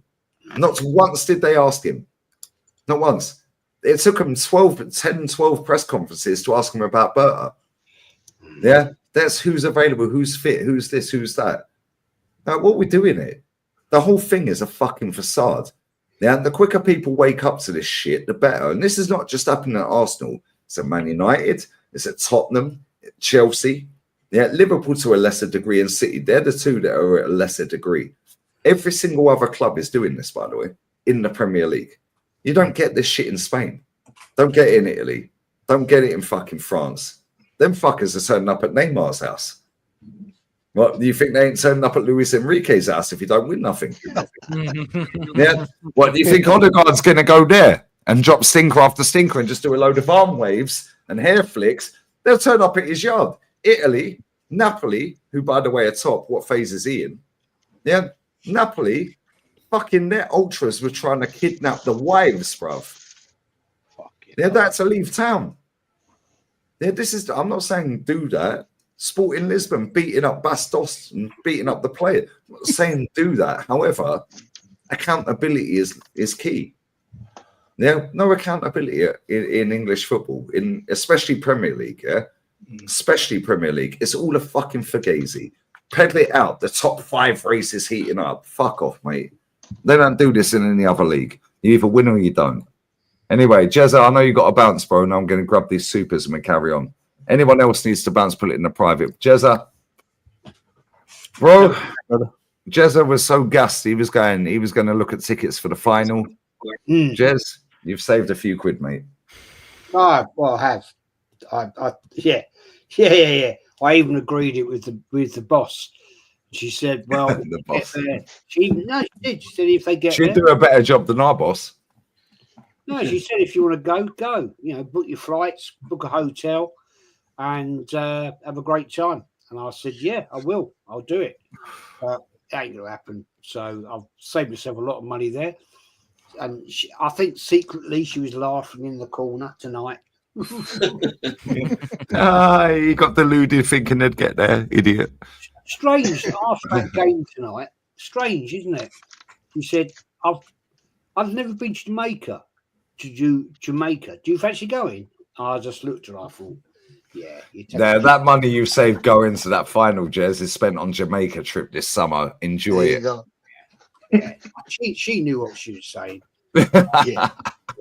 Yeah. Right. Very funny. Very fucking funny. Anyway, you know what I mean? Jez had an expensive year. Weddings, all this stuff. Like, do you know what I'm saying? They don't want you to have fun without them. That's all it is. They want you to have fun with them. Yeah, that's what it is. But they don't like football. That's the problem. Oh, right. Actually, I'll tell you what. We're not going to get there. I've never been to Jamaica. I'd actually quite enjoy going there for 2 or 3 weeks. No, come on. Chill out. Just chilling out. We've got a big fan base in Jamaica as well. And we have a big fan base in this chat from Jamaica. All the Arsenal fans from Jamaica, pull up your chat, bruv. Come on, let's go. Jamaican Arsenal fans, spam your flags, bruv. But just shout your channel up, bruv. I'll be walking around with the, well, no, we have one fuck all, so I won't. There we go. But yeah, I think that's more likely. Probably up. Yeah, I think before the well, season. at least you've saved a few quid, Jez, and you can spend it on the Jamaica trip with wifey. Listen, you'll have a better time in Jamaica than you will if we get to the Champions League final, Jez. Yeah, I think. I think she fucking knew. I honestly swear. Yeah, of course she knew. Jez, she's seen you go through heartache for 20 fucking years, mate. I'm swear. I'm not lying to you. I'm not lying to you. After that game tonight, she honestly swear down to you. She said, "How did they get on?" I said, "They lost." And she went, "Oh, you won't be going to Germany then." I was like, "Yeah, okay, fair fucking play." The flags don't come up for some reason on my PC, yeah, but we got a lot of Jamaicans that support this channel. Yeah, so Jez, you're always welcome in Jamaica. You'll be like royalty in Jamaica. Bless up the Jamaican G's, yeah. Right, and I can see all the flags on the YouTube thing. Obviously on Street Browser, it's different. I'd love to Jamaica flags everywhere, bro. Yeah, I'd love to go, man. It'd be great, fantastic. Have a great time. And anyway, gentlemen, it's been an honour as always to be on here. Shit show again from Arsenal. Can't make it up, can we? We can't. Nah. I'm going to say to all you lovely people that will be going next week, going to Paris. That's a shit old area. It's a bit like I have been down there, and it's a bit like it's a fucking down, be careful, man. Like White Hart Lane, down Old Harbour Lane. Cold Harbour Lane. If you've ever been to Millwall, you'll know what I'm talking about. Oh, shit, Jez, that's crazy. Yeah, you're not even lying. It ain't a nice night out. No, be careful around there, man. Yeah, be careful around there. It's not nice, I like mate. walk around the little shops, man. Stick it in your ass. Be careful, Jez. They're still looking for you, some of them for fans down there, mate. Millwall, yeah. I met a few of them at Christmas 2024. Don't worry about that. Yeah, that was a bad. I'll see you tomorrow, Jez. You will. 5:30 tomorrow. We're going to talk about the league titles. Yeah. Yeah, send me a link, Jez. If I'm there, I'm there. Send me a link. Yeah, I'll send you a link, man. I'll send you a link. Big up, Jez. It's going to be when we were actually a good football team. Yeah, man said Arteta couldn't manage the Jamaican bobsleigh team. Great film. They wouldn't have him. You'll have them inverting. That's what it'll be. They go flying off there. They fly off. They'll be going backwards. They'll lose the sleigh before they even get there, bruv. Do you know what I'm saying? Like, they'll lose it at customs and that. Training camp with a surfboard. AJB, I've got your new bobsleighs and it'd be a surfboard. It helps with aerodynamics. JB and JS, y'all noticed the old Three Stooges, man. You remember when they used to dive into the water backwards? Curly. They dive backwards. They dive in backwards. Yeah. Anyway, gentlemen, I'm going to.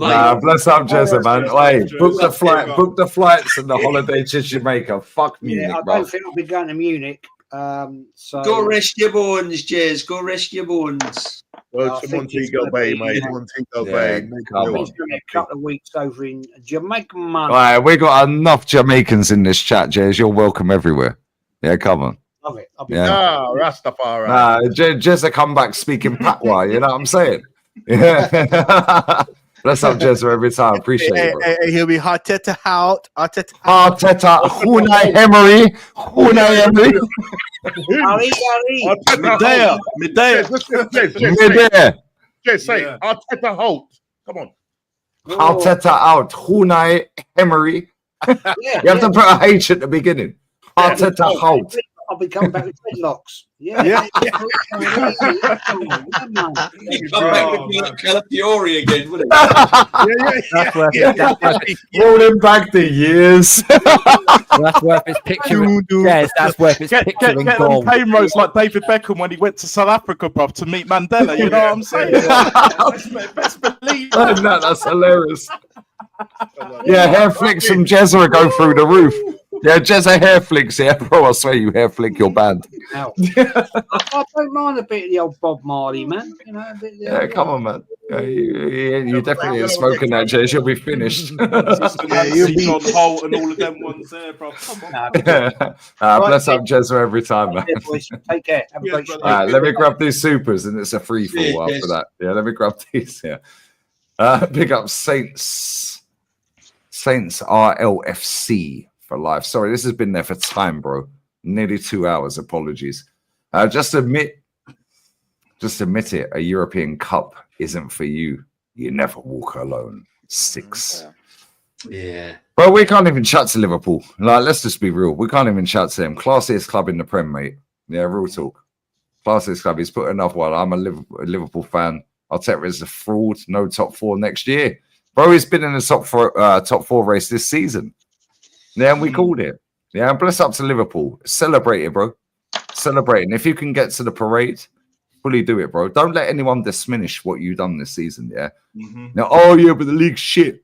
The league's shit. Nobody cares, bruv. You were quality. And you weren't saying that at the start of the season, were you? None of them fuckers were. Big up Crovan 18. Northside, you better show up tomorrow with clutch goals. He's gone. Yeah, all right, listen. Southside had a stinker, bruv. I can't lie. Yeah, in the Classico, they still won it, but he was awful, bruv. Big up Uncle Rods. Make sure you sub to Uncle Rods. Yeah, come on. All the Liverpool G's are out there. They're trying to troll us. I can't lie. Odegaard stealing their living. Facts. Scam God, bro. Scam God. Yeti's Kate. See, even Yeti's out, bruv. Look, 2 stars in that. Yeah. Fuck Forest. What happened to Forest against City, bruv? Exactly. Yeah. Yeah, we can all do a GoFundMe to get Rashid a light bulb. Hey, listen, this is a hotel. Okay, I need to explain myself. You know what, Lee? I saw it early on, but obviously I couldn't talk because we were on. Everybody was saying their opinion. But Yeti, this is a hotel. It's not my home. I don't live. Yeah, he's on Wow Weaver. Yeah, great success. Yeah, plenty of fish. Oh, fuck that app. No, I've never been on any of these apps, bro, but I know about these apps. Big up Yeti, bro. Big up Shane Jones. Send me the link, bro. I'm ready to come on and show you. I'll say how it is. Bro, respectfully, brother. Yeah, I've never seen you before in my chat, and I've got a very good memory. So I'm not about to fuck my channel up if you're going to be a prat. But I appreciate the super chat. Big up from New Zealand. Bless up to you. Big up Soccer Junkie. Term ghosting should be renamed Odegaarding. Yeah, Odegaard. Bayern fan, how did you get Rafinha and Benzema on your show? Nah, man, like Malpai, bro. I know he's saying Benzema about me. I know that he is. Yeah, but you look more like Malpai, innit? I don't know. Bro, they're saying Benzema because I'm Algerian, innit? It's a color thing. Could you please run the Campbell? Run the rhythm, rude boy. Run the rhythm. Pull up. Run it back. Is it a color thing? Is it a color thing? Is there a color thing about that? Is there underbelly color thing that? Underbelly. Underbelly. He's mad zesty. I can't lie. I love Sol Campbell. He's mad zesty, bro. Big up, yeah. I'm feeling bad. Borrow this star, bro. You want to hope we don't overturn that and then win it. You know that. Even if we do, he can still say, "Well, no, we got 2." Get out of here, bro. Big up LFC. Lee, at the start of this year, you needed a 9. Now you need to replace 9, 10, 11, and 6. For Party, if he leaves, players are aging with no trophies. LFC knows. Like, why are we fucking infiltrated with Scousers, bro? What's going on here? And they're all kind as well. Kind Scout. Yeah. DJ, you've been to Anfield 89. Yeah. Yeah. They're sound, isn't it? Scousers are sound. Yeah. Great.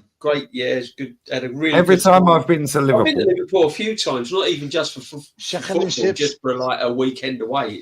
I love. They're lovely people, isn't it? Yeah, I love the city. Yeah, bro. Where I live out here, yeah, right. There's mad Scousers out here. They're all fucking sound. They're the most welcoming. Them and Geordies. Bless up to them. We've all got something in common. We don't like. Yeah, man. Yeah, fuck Man United. Big up Curtis LFC, another Scouser, bro. Fucking Scousers everywhere. We can't get rid of them. They're like cockroaches, bro. Cucaracha. It's an infestation. Big up Curtis. Odegaard was a Liverpool fan and even trained with Gerrard and Coutinho in 2014, and we sent him packing. Oh, shit. Yeah. Wow. Is that a wind up or is that actually true? Yeah, it's I pray to God that's true. Please tell me that's true. I would love it if it was true. Please tell me that is true. All right, Lou Dog's confirmed. Siri is confirmed in the chat. Can we get links, please? Please, can we get links? All right, Siri in the chat. Siri, bless up, Lauren. Siri in the chat has confirmed it's true. Please find me a link and I'll share that screen. Everyone's saying it's true. Wow. So he's a Scouser. Wow. Maybe he's a blue nose and he's undercover. Maybe that's what it is.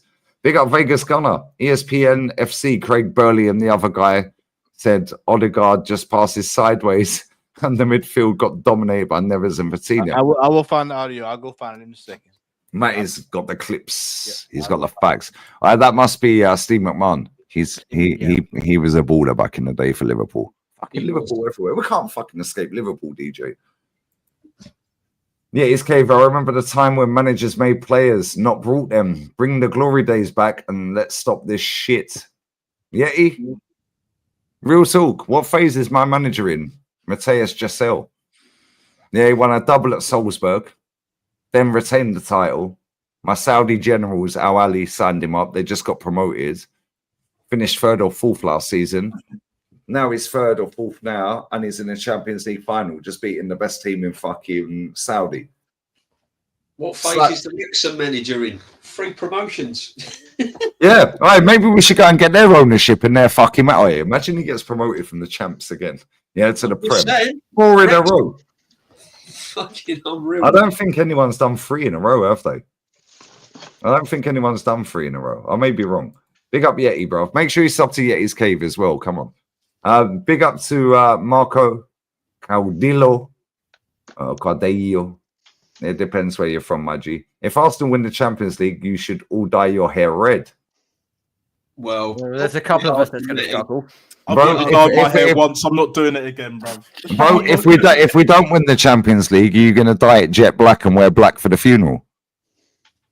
Yeah, come on, he's back again. Which midfielder will you sign from Real Madrid and PSG? I'd sign Camavinga and Vitinha like that. Camavinga and Vitinha like that with Declan Rice in midfield with Sheffield, bro. Oh yeah, yeah. I'll add Valverde onto that as well, Lee. Oh great. Oh, Valverde, yeah, that's a shout. He's a. Yeah. But don't worry, these are farmers. They're farmers. This manager would kill him anyway, so it wouldn't matter. They're farmers. Big up Dinesh, Liverpool champions of England for this. He's changed his name. He was fucking cricket. Yeah, Kenny was loving him off for the cricket. Morning, Lee from India, on holiday from UK. Big up to all the fans who follow Premier League team. Game started at 12 a.m. It's 7 a.m. now in India. Yo, bless up to you, brother. Bless up to you, my G. And listen, celebrate the win, my friend. Now, don't let anyone tell you or dismiss what you've done there. Oh, it's a shit league. It's a shit. Oh, yeah, it's the worst champions. Nobody cares, bruv. Yeah, nobody cares. You lot fully deserve to fucking win that title. And don't let anyone dismiss. Oh, but 13-2. They've won. Man U have won 13 Premier Leagues. No, they ain't. It was called the Premier League from 2016. Yeah, so Man U have factually won 0 Premier Leagues. You want to call it the Barclays and the FA Barclays Premier League and so on and so forth. That's got the screenshot. Yeah, because I've seen this a lot. Yeah, absolute fucking bullshit. And this is, I'm sick to death of these fucking football fans, mate. They piss me off. No, they proper wind me up.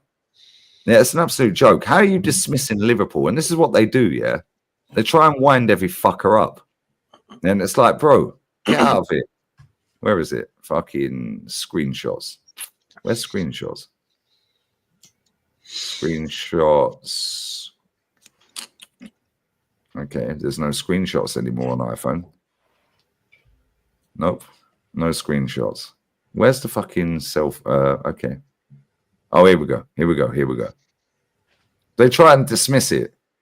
Yeah, by giving it the Bertie about, oh yeah, but what, bro? Yeah, it was. Here we go. Is this it? Yeah, but 13-2. 13-2. Okay, cool.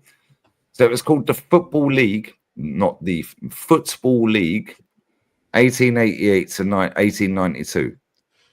Football League 1, First Division, 1892 to 1992. FA Premiership, 92-93. FA Carling Premiership, 93 to 01. So, man, you ain't won a Premier League then. It's called the FA Carling Premiership. FA Barclaycard Premiership, 01 to 04. FA Barclays Premiership, 04 to 07. Barclays Premier League, 07 to 16. Then it became Premier League in 2016. So, factually, Liverpool have won the Premier League more than Man United. Yeah. Football started before 93, mate, 92. Yeah, what are we doing there? Yeah, they're the biggest club in England. Factually. Hold that. And anyway, Odegaard might as well become a Jehovah's Witness. He was spinning around more than... Oh, bro. Wow. You know, that's crazy. All right, bro, if they ever knock on your door, by the way, yeah, just roll the spliff. They disappear real quick. I'm not even taking a piss. Big up Juba as well. New member, bless. Listen, free for all. We're going to share this. We're going to share this real quick from Ludog, because she's actually put the link in. She's actually put the fucking link in. Lee, I have Stuart Robson audio tonight. Oh yeah, come on. We love a bit of Stuart Robson. Here we go. This is our club captain, by the way. Let me just get rid of this. Look at that shit. Let me jump on and say who it is. Now, bro, do you know what it is, yeah? Unless I've fucking seen your faces before, bro, this is my livelihood, bro. Respectfully, I'm not trying to be a see you next Tuesday. It's a matter. I've had this before, bro, where people want to jump on and then try and put porn videos on while I'm live or chat shit. So, now, real talk, I'm not even taking the piss. No, I'm not even taking the piss. Martin Odegaard training with Liverpool back in 2014. This is our captain. Look at him. That's Coutinho. Stevie. Wow. And they binned him off real quick. He probably gave the ball away right there. Bro, the ball was nowhere near. The ball was there. Look. The ball was there. Even looks lost. Even looks lost in that picture. I mean, fucking hell. Like, fucking hell. Yeah, mate. But the ball's there. The ball's there. Can I ask, Mandem? You know how Odegaard, when we checked his stats, the ball's always going left. Is Or it backwards. left to right or left or backwards? So is it left to Rice or left to Martinelli? It's just left. It's a party. It's a party. Rice, whoever's in that left position. Yeah, it could be Ben White inverting. It could be Timber. It's just left. Let me bring this up. What do y'all see right there? What do y'all notice there? No goals. No goals. No goals whatsoever. Look at the teams we've played. When it really matters, Villarreal, you know. Oh, Jesus. Unai Emery. Yeah. Unai Emery. We lost the first leg away 2-1. Yeah, Liverpool 0-0. Ha! That was when Ben White was laughing. And Minamino. I remember that shit. How did that work out, mate? Yeah, Xhaka got sent off. Oh, okay, cool. And then we got done. I nearly said Highbury. If only. Newcastle, and then PSG.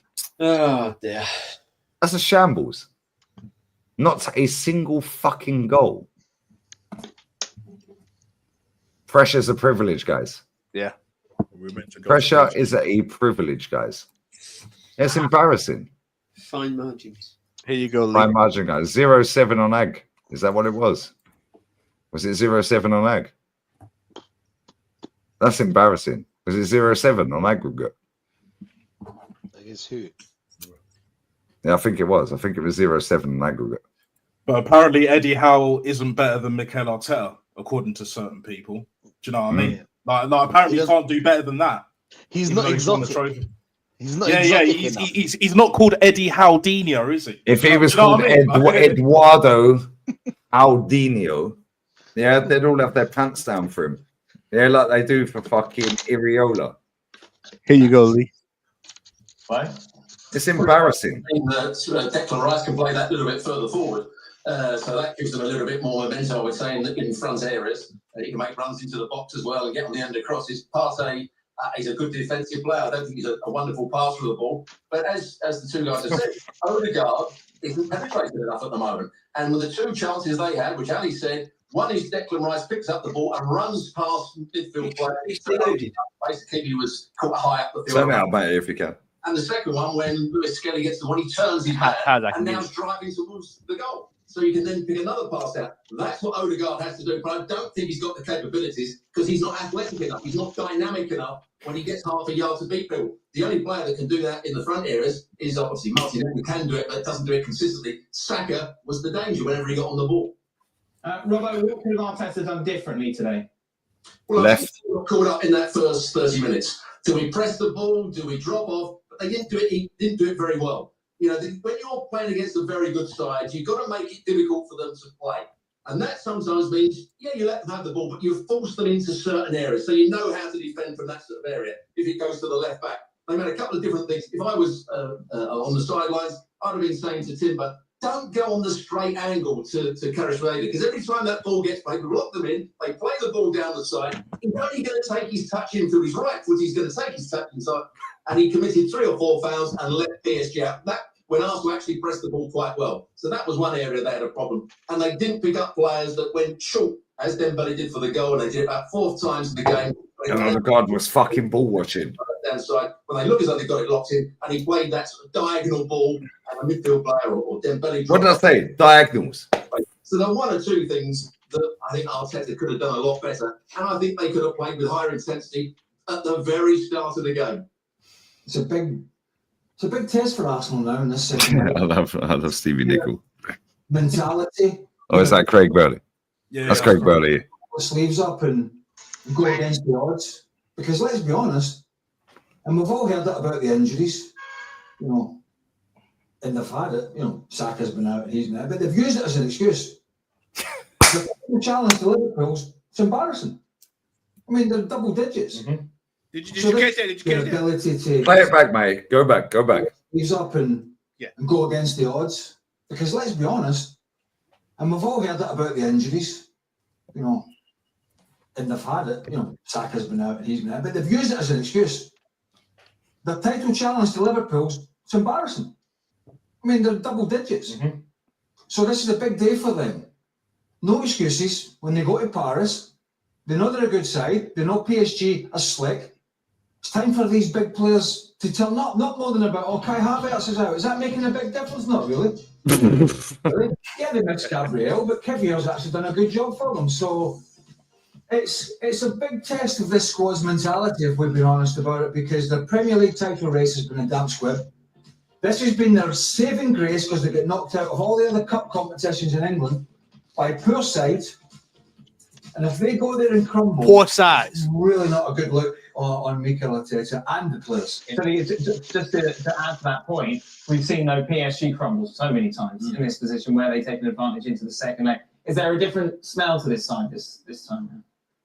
Absolutely, there is a different smell to this side. That's Shaq and Hislop, right? This PSG team. Ali. Okay. The side compared to what this team was in the league phase. And it's really hard to understand and wrap your head around the fact that this is the same team that was struggling in the manner in which they were. So one would argue, well, what a job this has been from Luis Enrique. But the players themselves have picked up their level of play to the point to where we're talking about Vitinha in the manner in which we are, Joao Neves, Fabian Ruiz, players that we knew were good, but Vitinha has taken his game to a different level, and that's clear to see. Dembele has found a consistency that wasn't there. Dule comes from who knows where, and so confident on the ball taking players on. Kvaratskhelia, who's a newly acquired player and has fit in as well as he has, and Donnarumma making saves. I think we're kind of taking that for granted now. Donnarumma making saves, big saves in big moments hasn't been the story of PSG in the past. In fact, we're more likely to make mistakes. I think about playing against Real Madrid a few seasons ago, in which it was his mistake that allowed Real Madrid back into that match against PSG. He's coming up with big saves. And so we're trying to look for reasons as to why PSG are going to collapse. And actually, I'm trying to find difficulties coming up with reasons as to why Arsenal comes back. Right. Because we're still asking the same question that we were asking at the beginning of the season, middle of the season. Now we're getting towards the end of the season. Who's going to score the big goal for Arsenal? Oh, yeah. That has been the question for years, and that hasn't been addressed. And surprise. Then where do the goals come from? Today they had two clear opportunities: Trossard and Martinelli. Donnarumma came up with the saves, but beyond that, there wasn't a whole lot that you can say. Nada. It's almost like this desperation, we'll get a set piece, and that'll do it. And so the corner late in the match, and then at the stadium we decided, here's where the goal comes from. And the set piece coach comes up on the screen, and now he becomes Then where do the goals come from? Today they had two clear opportunities: Trossard and Martinelli. Donnarumma came up with the saves, but beyond that, there wasn't a whole lot that you can say. It's almost like this desperation, we'll get a set piece, and that'll do it. And so the corner late in the match, and then at the stadium we decided, here's where the goal comes from. And the set piece coach comes up on the screen, and now he becomes the superstar of this team. The superstar of this team's got to be somebody scoring a big goal for this team in a game. I love ESPN, mate. That hasn't quite. They don't fuck about. This cycle has been quite amazing from the start of this season. Almost as equal as the sort of downward spiral that we saw from Man City. You know, when you're talking about, we didn't expect that. We didn't expect it from Man City. We didn't expect this from PSG. We just did not. There is a different smell about them. But there's also a slight concern if you think back to the at least 20 minutes in the second half against Aston Villa, where they lost their shape. Where they are not out of this company. Of course they're not. But they could have been against a side that were not fancied to go all the way in Aston Villa. Yes, they were at home, second leg. Villa, they got the crowd behind them and all that. But the chances Villa created were clear cut. And that this PSG side left themselves too wide open. And I hope for their sakes that they learn from that, because that's the one thing that could be detrimental to them. They'll probably outplay most teams. I mean, head-to-head with Barca, that would be close. But they'll probably outplay most teams. As long as they don't lose their shape and lose the ability to do the basics of the game defensively when in possession. They are going to be a tough nut to crack, but we did see a little bit of that at Villa Park. They got away with it on that occasion. We'll see what happens in the second leg, but I think at the moment it's looking like unless PSG crumble, then it's going to be a tough night in Paris for Arsenal. If that's what you're asking, you're hanging. That's what Tough night in Paris, guys. Yeah, absolutely 1-0, and you're a good side. But you're up against a proper team. Who I'm going to give you absolutely a proper. Robert, how would you divvy this up percentage-wise? Is that Robert Hoof? I would say it's 80-20 in terms of 80% in terms of PSG, because the difference between them now and earlier on in the season is they've now got pace in the front areas, people that can go past people. Anybody that saw the game at the Emirates earlier on in the season, they passed it for fun but went nowhere with it. Now they've got players that can run with the ball. Now they've got pace to run at people and go past people. And that changes the whole way they pass the ball in midfield. And that's why the opposition can't press them quite so easily. And if you've got Bacayas, and Kvaratskhelia was the same, Arsenal tried to crowd him out. It was crystal clear that whenever Bukayo Saka got the ball, he had the odd occasion he was 1-on-1, but most of the time there was at least two around him, sometimes three. On those occasions, you have to be clever. You're not always going to beat a couple of players. You'll pop it off. If there's two defenders going out to you, there's going to be a spare man somewhere. So you've got to utilise the fact that your strength, and PSG have this as well, but they're a little bit more cute in doing it. When they see they're getting doubled up on, they pop it off. And I think when Bukayo Saka sees that happening to him, think, right, I'm unlikely to beat these two or three, so there has to be spare men. We can start popping it off and there's going to be space there. That's where Arsenal have to be clever, because PSG are going to man mark and double up on your biggest threat. And at the moment, Arsenal's biggest threat is the wide players, particularly Bukayo Saka. 80-20? I'm not quite there yet. I'm going to say 60-40, and that's been kind. Well, I'll split the difference. 70-30. Yeah, no, I think another thing that I think is impressive about PSG, you're talking about doubling up. You have to have the players that are willing to do that job. To do the work. Yeah, so Kvaratskhelia coming back and helping. Do it. Coming back and helping, knowing full well that if you're going to have this place interchange and player rotation that PSG likes to do, where Nuno Mendes appears somehow as the center forward at one point or another, somebody has to cover that. Somebody has to make that 50-yard sprint to be able to cover that space. And you see a lot of that going on from PSG. I'm going to say 70-30. PSG is a much different team than what we have seen in the past. Robert, I'm concerned with your attire. Are you okay? You look a bit sweaty. Do you need to have some sort of substitution, clothes change at home? Yeah.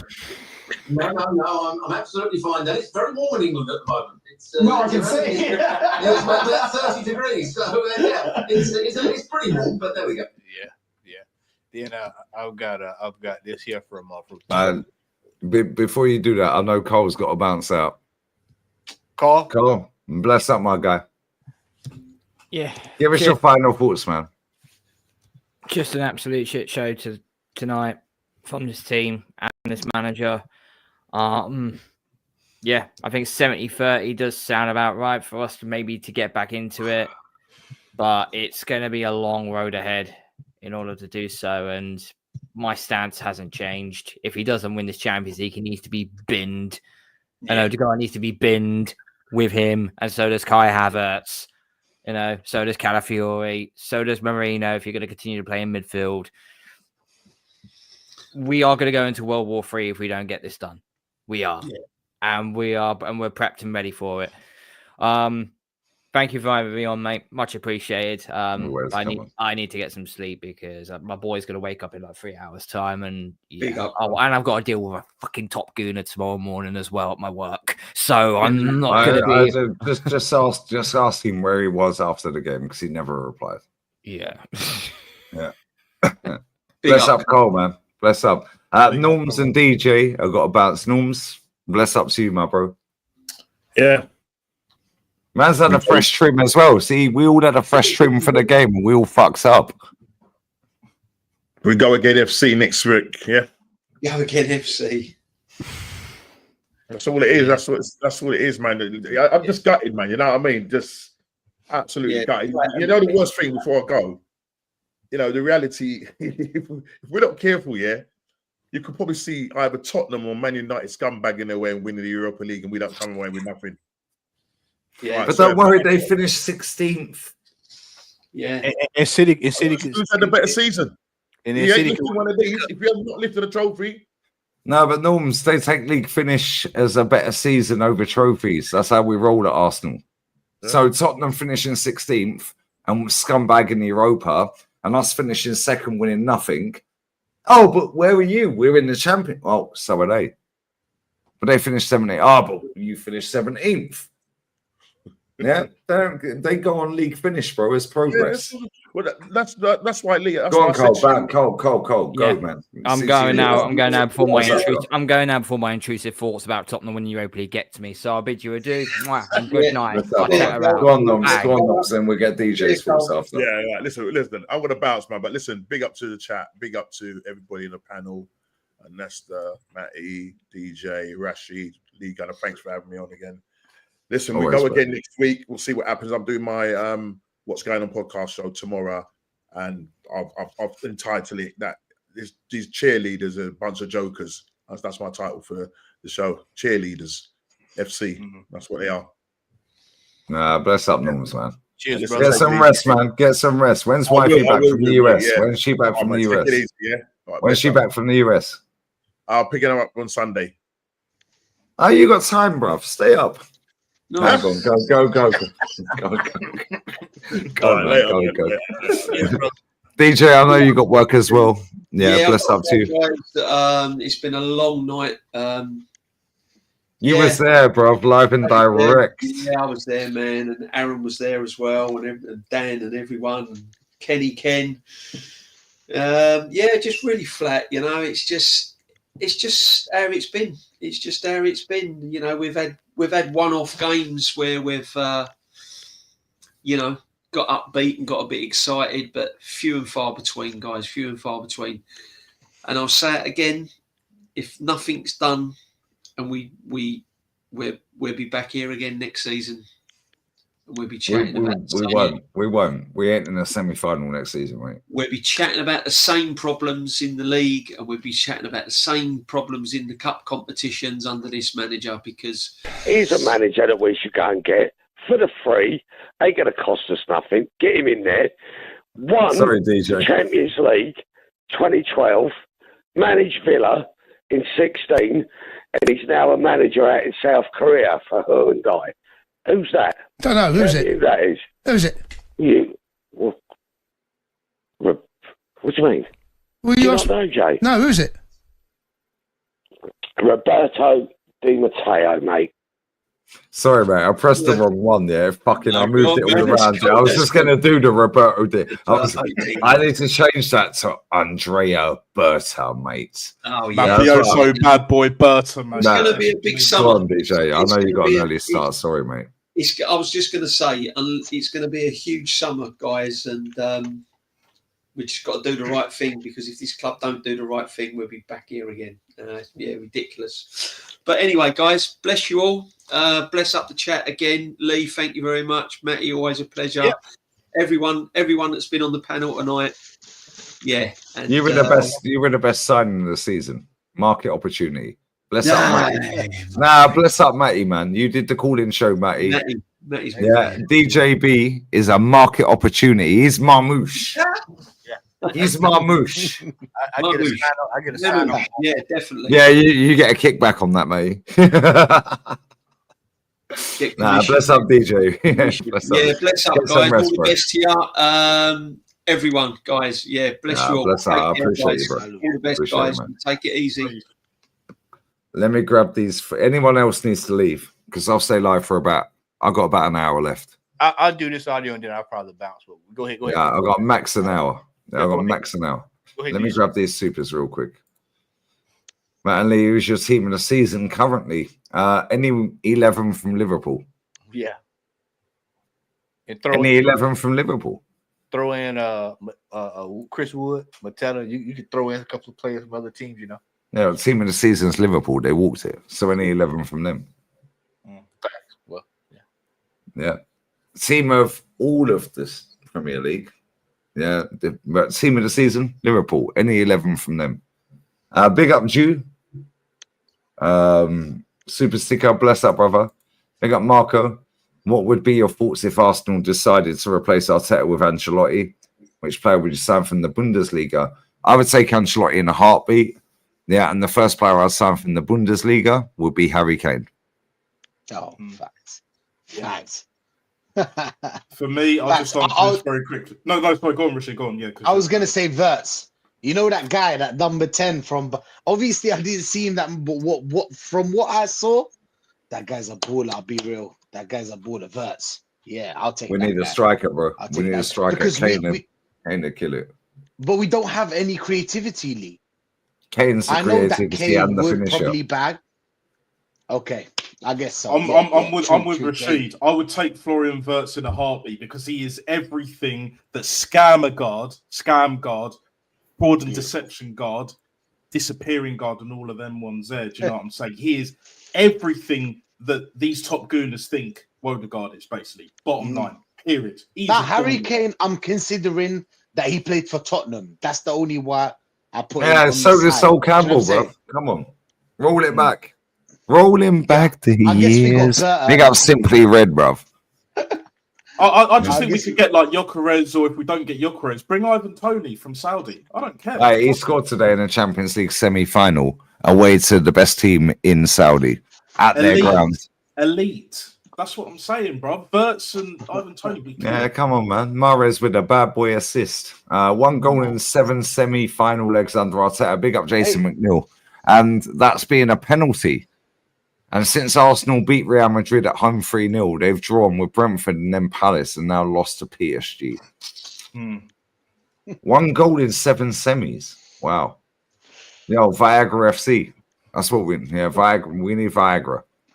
Facts. Yeah, Facts. we need Viagra. Whatever Judges was on tonight, bro. I swear down, yeah.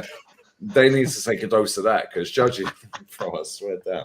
Yeah, man like Johnny Sins, bruv. Yeah, Johnny Sins was killing it tonight.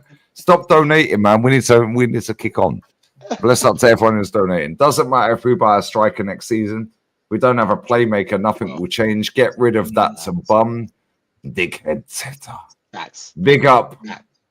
Hell. Just call him Helwan. Just call him Helwan. We're just calling 456. Bless up, bro. 456. I can't get in trouble that way. Yeah, bless up. Big up LFC. Second place finish means nothing if you're going to lose your top players for lack of trophies. Seen this happen at Liverpool. Rebuild again, ole. It is. Real talk. Bro, the difference is, yeah, the one thing I'll say about Liverpool, yeah, despite their ownership being shit, yeah, they do fucking recruit well. Talent ID. Talent ID, Lee. Firmino, Mane, McAllister, Yep. Gravenberch. Thank you. Yeah. Wijnaldum. Van Dijk. Come on, Alisson. Alisson. Got rid of Coutinho. Yeah. Robbo. Yeah, Robbo from Hull. Bro, Canate. Yeah, bro. It's a manager, Lee. Jota. It's a manager. Diaz. Yeah. Ashley Cole's special looking brother. Yeah, Gakpo. Yeah, like, bro, I swear down, yeah, their recruitment is lit. Yeah, even their hierarchy, I said Salah. Yeah, but Jota, real talk. Jota as well, Lee. You got to mention Jota, man. Yeah, come on, He's a man. baller, man. Go on, Matty. Run the thing. Run the thing. All right, hold on. Run the thing. Will it up. Boy. Will it up. On this call, I'm going to be honest with you. I thought we were absolute poor tonight. Yeah. And it looked like as if we didn't want it. I don't know if you didn't want it. Just, No, I'm being genuine. nervous. Were you nervous? Like, we look nervous. I think the occasion has got to these players. I don't know how that can be true. Because you took on Real Madrid. I've watched the game carefully. I know. Watched the game carefully. It seems like these players don't want it. And as for Arteta, How can you say the players don't want it? Yeah, that's not true, mate. They want it more than anything. No. I'm going to say what it is. Yeah. If we don't win anything this season, then personally, I think Arteta should be dismissed. Yes, tell him, my G. We spent 800 million on the players that we bought, and we've not been winning things. So we seriously have to start asking questions. What's this guy's name, Matt? I'm tired of. I don't know who this guy is. Like I've been hearing it for the last few years now. Like it's about time we need to start winning things. Because we just seen Liverpool. Oh, I can hear the. A few days ago. But it's spending. And yeah, but after time, I'm fuming because that could have been us, but we just haven't turned up in the league this season. Forget that, right? Forget that. Man said, "Forget that," you know, and then he don't know, and then he don't know. Yeah, right, pause it right there, mate.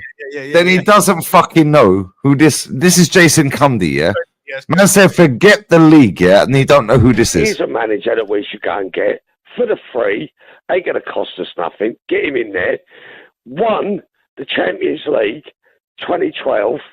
Managed Villa in 16. And he's now a manager out in South Korea for Hyundai. Who's that? Don't know. Who's it? Who that is? Who's it? You. What do you mean? Well, do you not know, Jay? No, who's it? Roberto Di Matteo, mate. Man said, "Forget the league," and he don't know who won the Champions League in 2012, and he played for the club. Crazy work. You're lucky you're still in it because on another day. I know, but like, we players have the mentality. Well, we've seen it too many. We've seen it too many times in Arsenal. Like when it gets to the occasion, we seem to fall off, and we saw it again tonight. And that's what really frustrated me because I felt like yes, we tried, but let's be honest, it wasn't good enough. No, it wasn't. Like, it wasn't. And Odegaard, I'm going to get on to him. As captain, you should be leading the team. And I felt like the guy was nowhere to be seen. Tell them, my guy. Nowhere to be seen. I just think he's struggling to find any moments in the game. Come on, let's be honest. Since he's been back from an injury, he's been non-existent. Tonight, I have to say, in games like that, right, like Jason, like in games like this, like in the semi-finals, you've got to step up to the plate. And none of these players didn't do that whatsoever. So we've got some work to do next week. And if we don't do anything next week, then it's curtains. And I feel like our Arteta needs to hang up his boot and needs to pack his bags and leave at the end of the season. And pack his bags. You want to pack his bags? You want him out? Yeah, because like for me, I feel like he's taken Arsenal as far as he can. He's taken the club as far as he can. Because he's the manager for 5 years. Look at Arne Slot. He's just coming to Liverpool. I don't know whether this is the time for that conversation, Alf. No, it's not the time. It never is. Time for the conversation. Bullshit. No, come on, like, just come on. No, but it's 1-0 down. You get half time. No, but Alvin. It's Alvin, right? Alvin. Yeah. Right. Listen. Look at where they're pressing him. This is what I'm talking about. Arsenal. No, but you're talking about something that hasn't happened yet. Okay. We're losing, mate. I'm just making my point. No, but you can't be talking about Arteta. Let's have that conversation next Wednesday night if that conversation needs to take place. You go there and win 2-0, right? You won't be phoning up saying that. No, I wouldn't, but like what we saw tonight, it looked like I know, but you've still got a chance. You're still in it. You're not out yet. You're not out. Not cheering, phone up moaning. Now what the other manager out? What's happened to these gooners? Look at the way they're talking over him. Honestly, 2 weeks ago, you lot were going to win the Champions League. You want to do this for PSG, do that for PSG. You beat the greatest team in the world ever. And now you phone up with the manager gone. You're sitting there on your hands like you got like tape round your mouths. What's happened to you lot? I know. Flip-flopping. I'm just keeping it 100. Yeah, I know, mate. But it's poor. Gaslighting. Arsenal fans a couple of weeks ago. Listen, Al, thanks for your call, mate. Nobody's asking. Oh, they cut him off. They can't let him respond to that. It's against the narrative. It's against the narrative, guys. Exactly 2 weeks ago, you beat the best team in the world. You're going to win the Champions League. Blah, blah, blah. Oh, thanks for your call, mate. Bang. He can't reply. There you go. Who said he said that? Get out of here, man. I remember I tried to call him one time 4 years ago. This was during We're going to go with Judge's fan cam, and then we're going to wrap this show. Who's live that we like? Go on, mate. Play the thing. Wheel it up. Judge has lost his head, bruv. go wrong? And was it just that we were stunned at the start by that early goal? I mean, goal after 4 minutes. Just disappointing all round. Like, you know, pressure's on, players don't perform, manager don't perform, pressure's on. That's what happens. You know, Pressure was on last week. It was on the 2 games for Real Madrid. Pressure's on. Pressure's on in that game, like, you know, but there's no expectation. No expectation to beat Real Madrid. There was expectation to win tonight, expectation to win at home, and they haven't performed.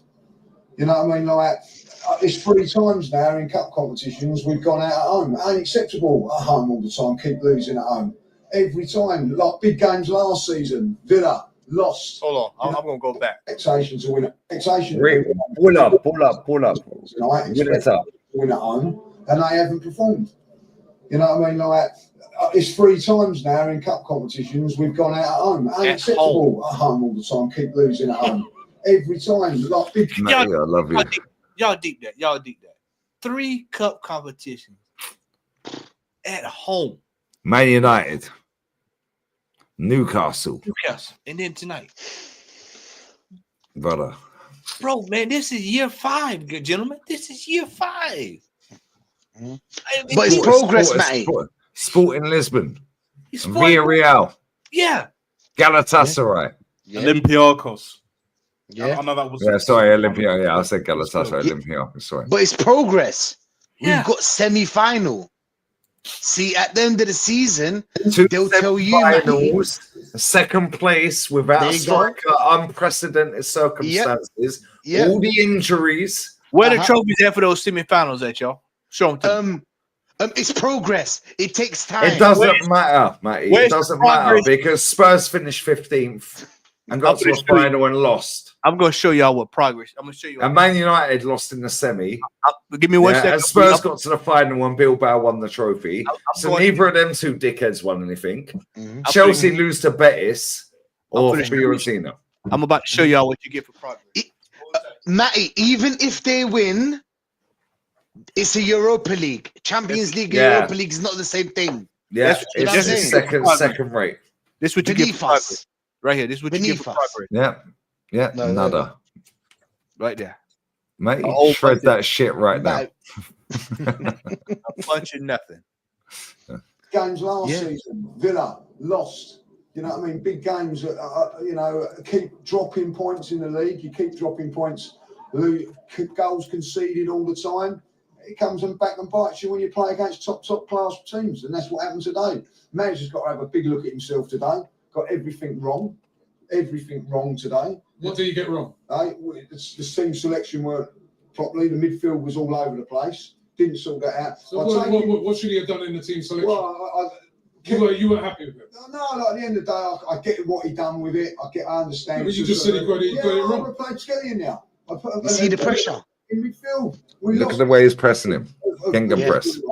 You know, he's playing the whole. When Julian's speaking, he shuts up. And we've got overrunning now, right? And okay, I look at it and go, right, it's not working, right?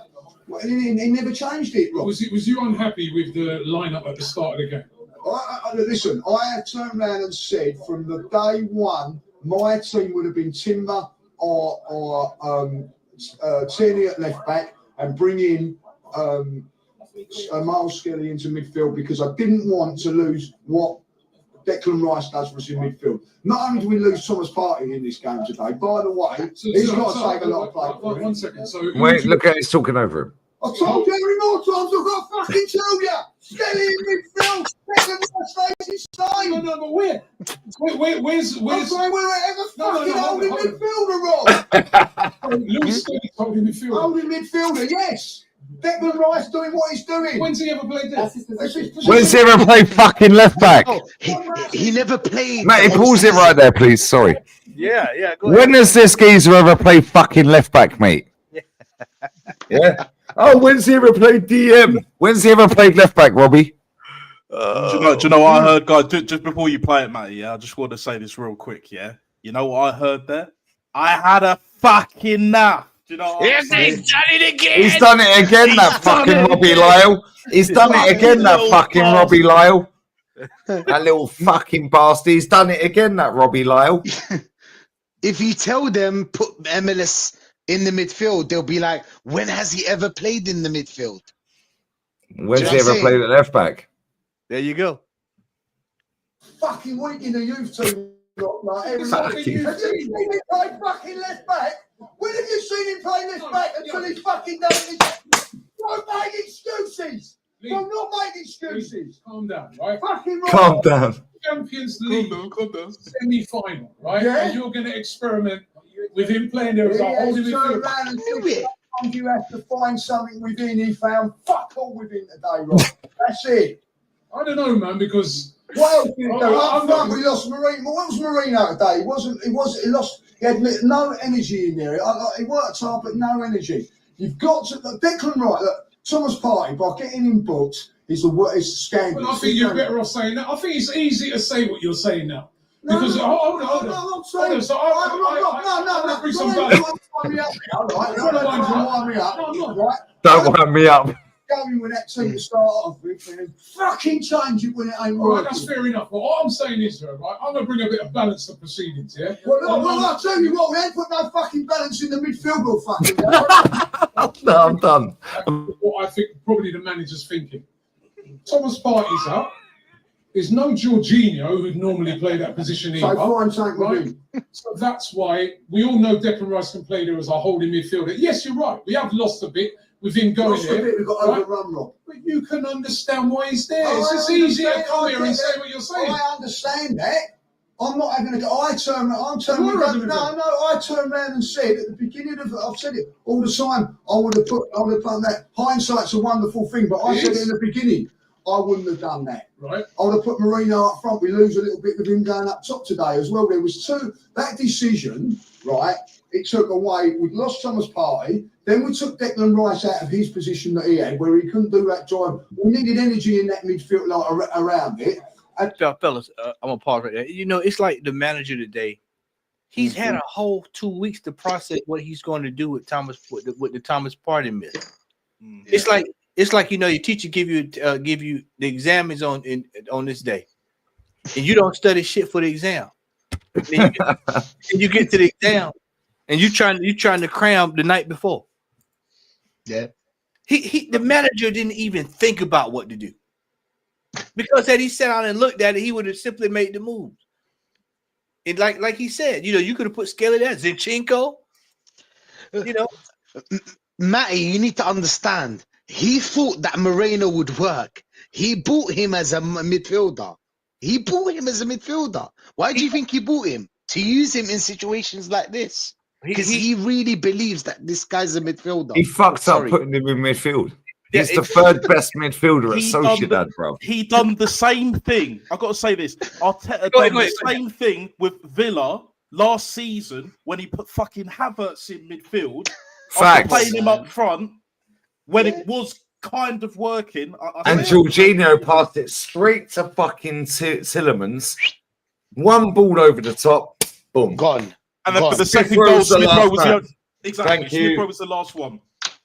Rinse and repeat. He never fucking learns, does he? Arteta's the kind of guy, right? He is just very quickly. He's the kind of guy, right? Have you guys ever seen the film How High?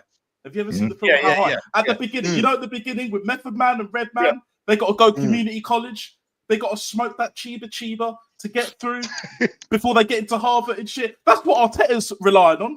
He's relying on the same. and shit. This Arteta is the same guy that will catch his wife cheating, riding the next man's dick 5 times in a row and go, "Oh, yeah, it's just a mistake." And putting it back in. Yeah, putting it back in. Did you please have that? I'll cut that. Yeah. But don't worry, guys. This is a light bulb. It didn't It's part of the happen, journey, guys. It's part of the journey, guys. We learn. Let's freaking go, guys. I think at the end of the day, Arteta maybe should have looked at that and go, I've got to try and do something else. It didn't work in the first half. I'll say it again. So you're saying you could have brought Tierney on moved? Yes, well done, Light. Well done, Light. Yeah, well done. You finally got there. Oh, you put Ben White over on Timber on there, but I get that Ben White's not 100% fit. So I would have probably played Tierney in there, like, you know. Listen, Miles Lewis goes into midfield anyway, right? So I just think at the end of the day, we just lost. We lost Declan Rice's bursting runs and getting around the park. He wins the ball higher up. When did we win the ball higher up today? Never. And I'm just saying, and listen, I get what you're saying as well, but then at the end of the day, change it, Mikel. What was his 2 changes today? Glenn White coming on for Timber, no difference there. And Wayne Yerry in the 89th minute. But is it, as I've been saying to a lot of people, is it that he's looking at it and saying, right, you know what, worst thing, let's not concede another. I've been saying to a lot of people that's made up. I'm trying to add some balance. I'm at balance. That's what I do here, man. I do that. I No, you don't. You trigger. He's looking at it and thinking. So we're at home and let's not lose 2-0. Yeah. Yeah, that's terrific, isn't it? You're at home. When you're at home, you've got to take advantage and try and win the game. Obviously, you want to win the game, but as it's getting later, you're looking. Is he looking at it? 2 minutes from the end, yeah, I get that. But then what? They had 3 good chances in the last 10 minutes. Yeah, facts. Where's Sterling? So where's that logic? Right, he's still. Where's Tierney? Where's Marino up front? For a little bit of luck. That's been a little bit of luck. We didn't shore it up, we didn't shore it up or anything like that. Like, you know what I mean? If you think that that's a great performance tonight, of course I don't think it's a great performance. Well, then say it. But I'm just saying to you. Josh is schooling it. We lost 2-0 against Newcastle, so we've improved. So what do you reckon for the second leg? Shit. Hey, Judges has had enough, bro. He's there. Second leg? Yeah, we've improved. Any chance in that? Not really, no. I think I think you have to win your own games. That's why they're here. Facts. There's an advantage of being at home. And every time we play a big team in cup competitions, you know what I mean? Like, you know, we have a day. We won in Madrid, but it's a different kettle of fish. Right? And at the end of the day, against Madrid, fantastic. 70 minutes, we were in the game. But we had 2 free kicks. And we had Declan Rice playing that game, and we run all over him in midfield. It don't help when you ain't got when you're playing with 10 men, by the way, as well, and an attacking force. Because Martin Odegaard, got questions now. That performance from him today, when you lose Thomas Partey, right, and you lose Declan Rice, right, there's one player that's still playing in his normal position in midfield, right. Step up. He never stepped up once today. He was poor as anything, like, you know what I mean? Channing Tatum, bro. Yeah, it didn't happen. Said to me that he runs around like, well, he should have been at the marathon on Sunday then, shouldn't he? He's not getting paid. Time as well. So you're not giving us any chance in the second leg? No, I said that. There's a chance. There's a chance because it's football, right? But if I'm going to be a betting man, like, I mean, I'm not. You're going to put a lot of money on it? I'm not betting money. But listen, there is still a second leg to come. What do they need to improve in that second leg? Well, they need to improve. Look at him gaslighting. But one thing I will say, I thought they were fantastic today, by the way. Like their midfield and all that, that killed us all. The one thing that we have got coming back is Thomas Partey, right? And then hopefully Declan Rice comes in. That depends on what the manager does on Saturday, because I hope he's going to not risk any of him. Like, you know, because if he does, we're in a little bit of trouble. Listen, anything can happen in football, but if you're being really honest, you've got to get at least the worst scenario of that result today, Rob, is the worst thing that can happen for us is a draw. The worst thing. You cannot keep losing at home in big competitions. Facts. We went out to Man United in the FA Cup. They had 10 men. Newcastle at home.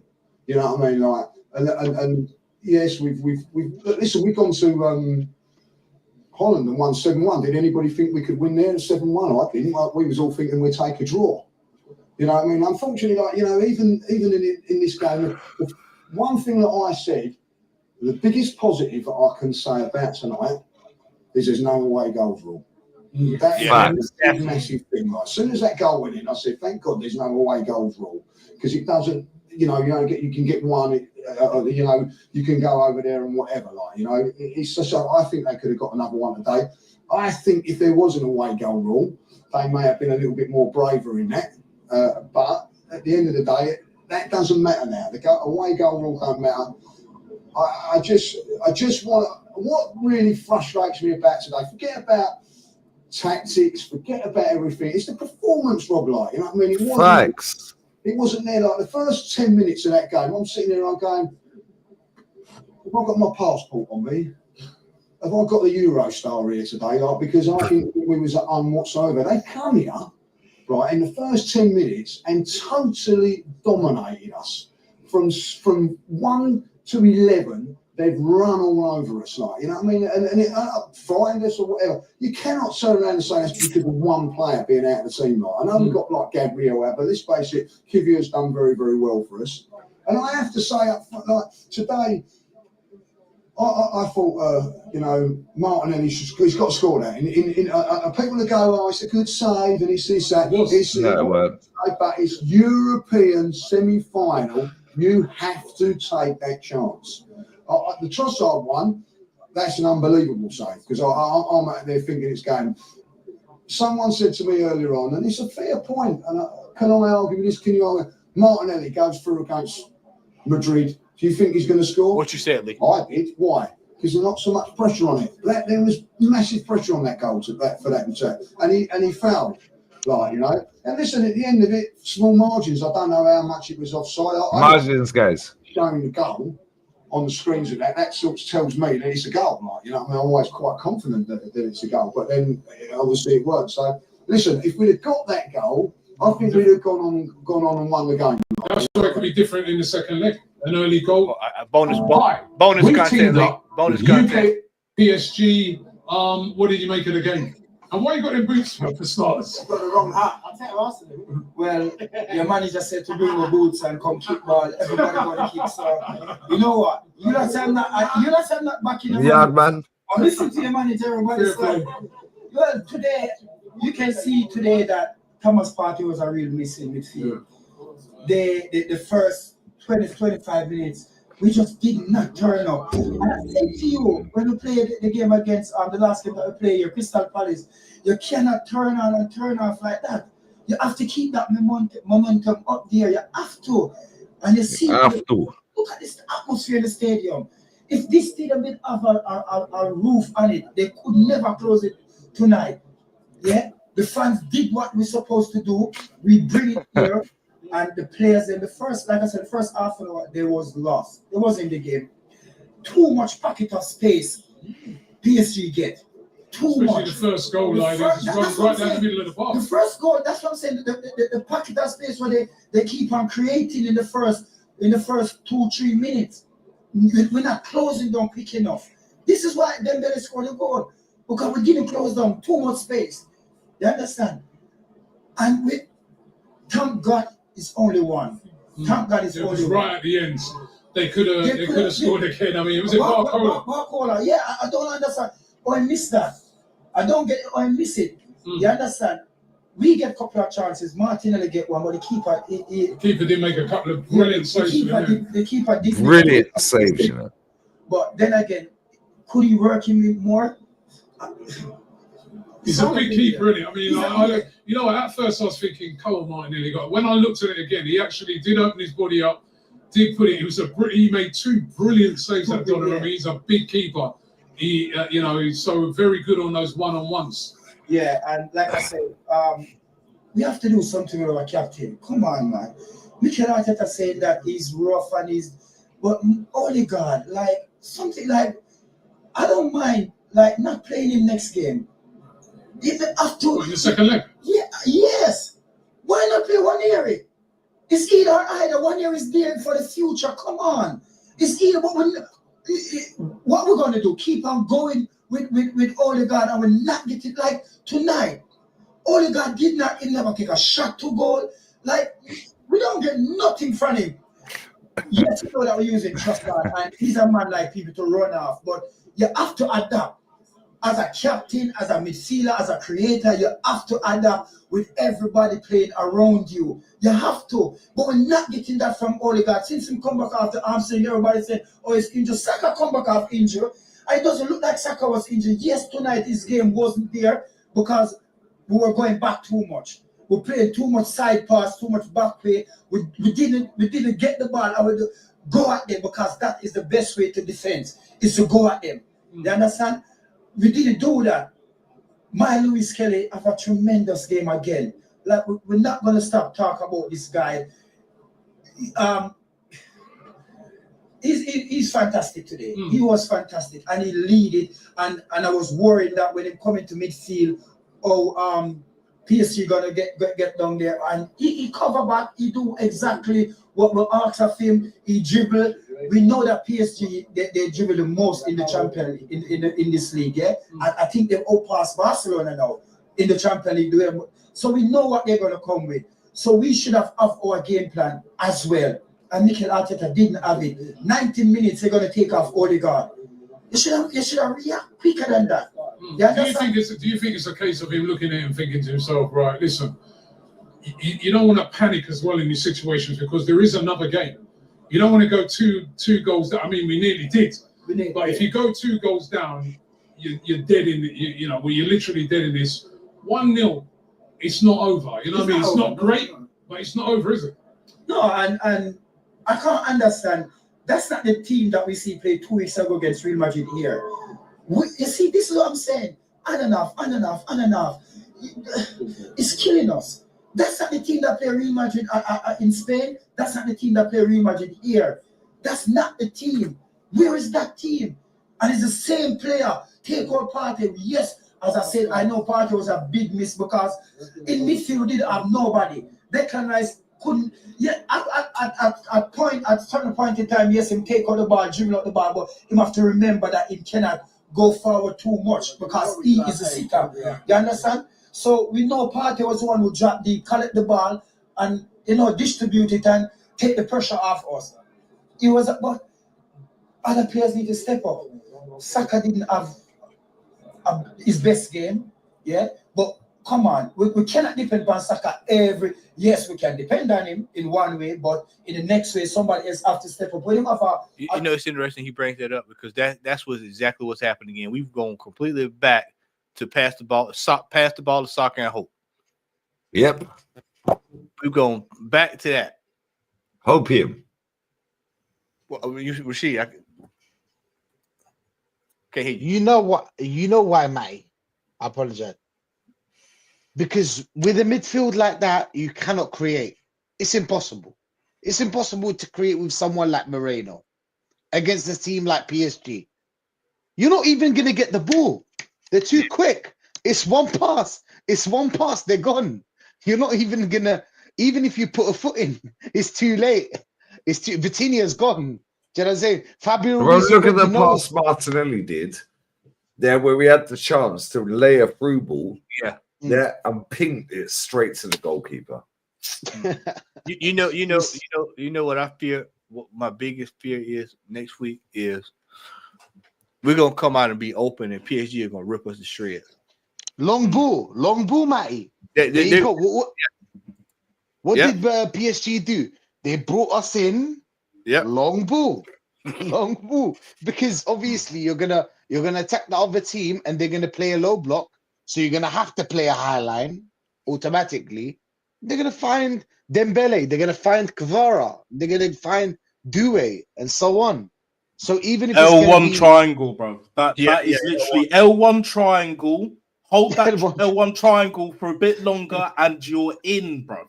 You are in. You are there. Me there. Do you know what I'm saying? Yeah. Like it's the same and shit. we just hope that he's gonna miss the chance. It's a problem. Barcola should have scored. He should have scored.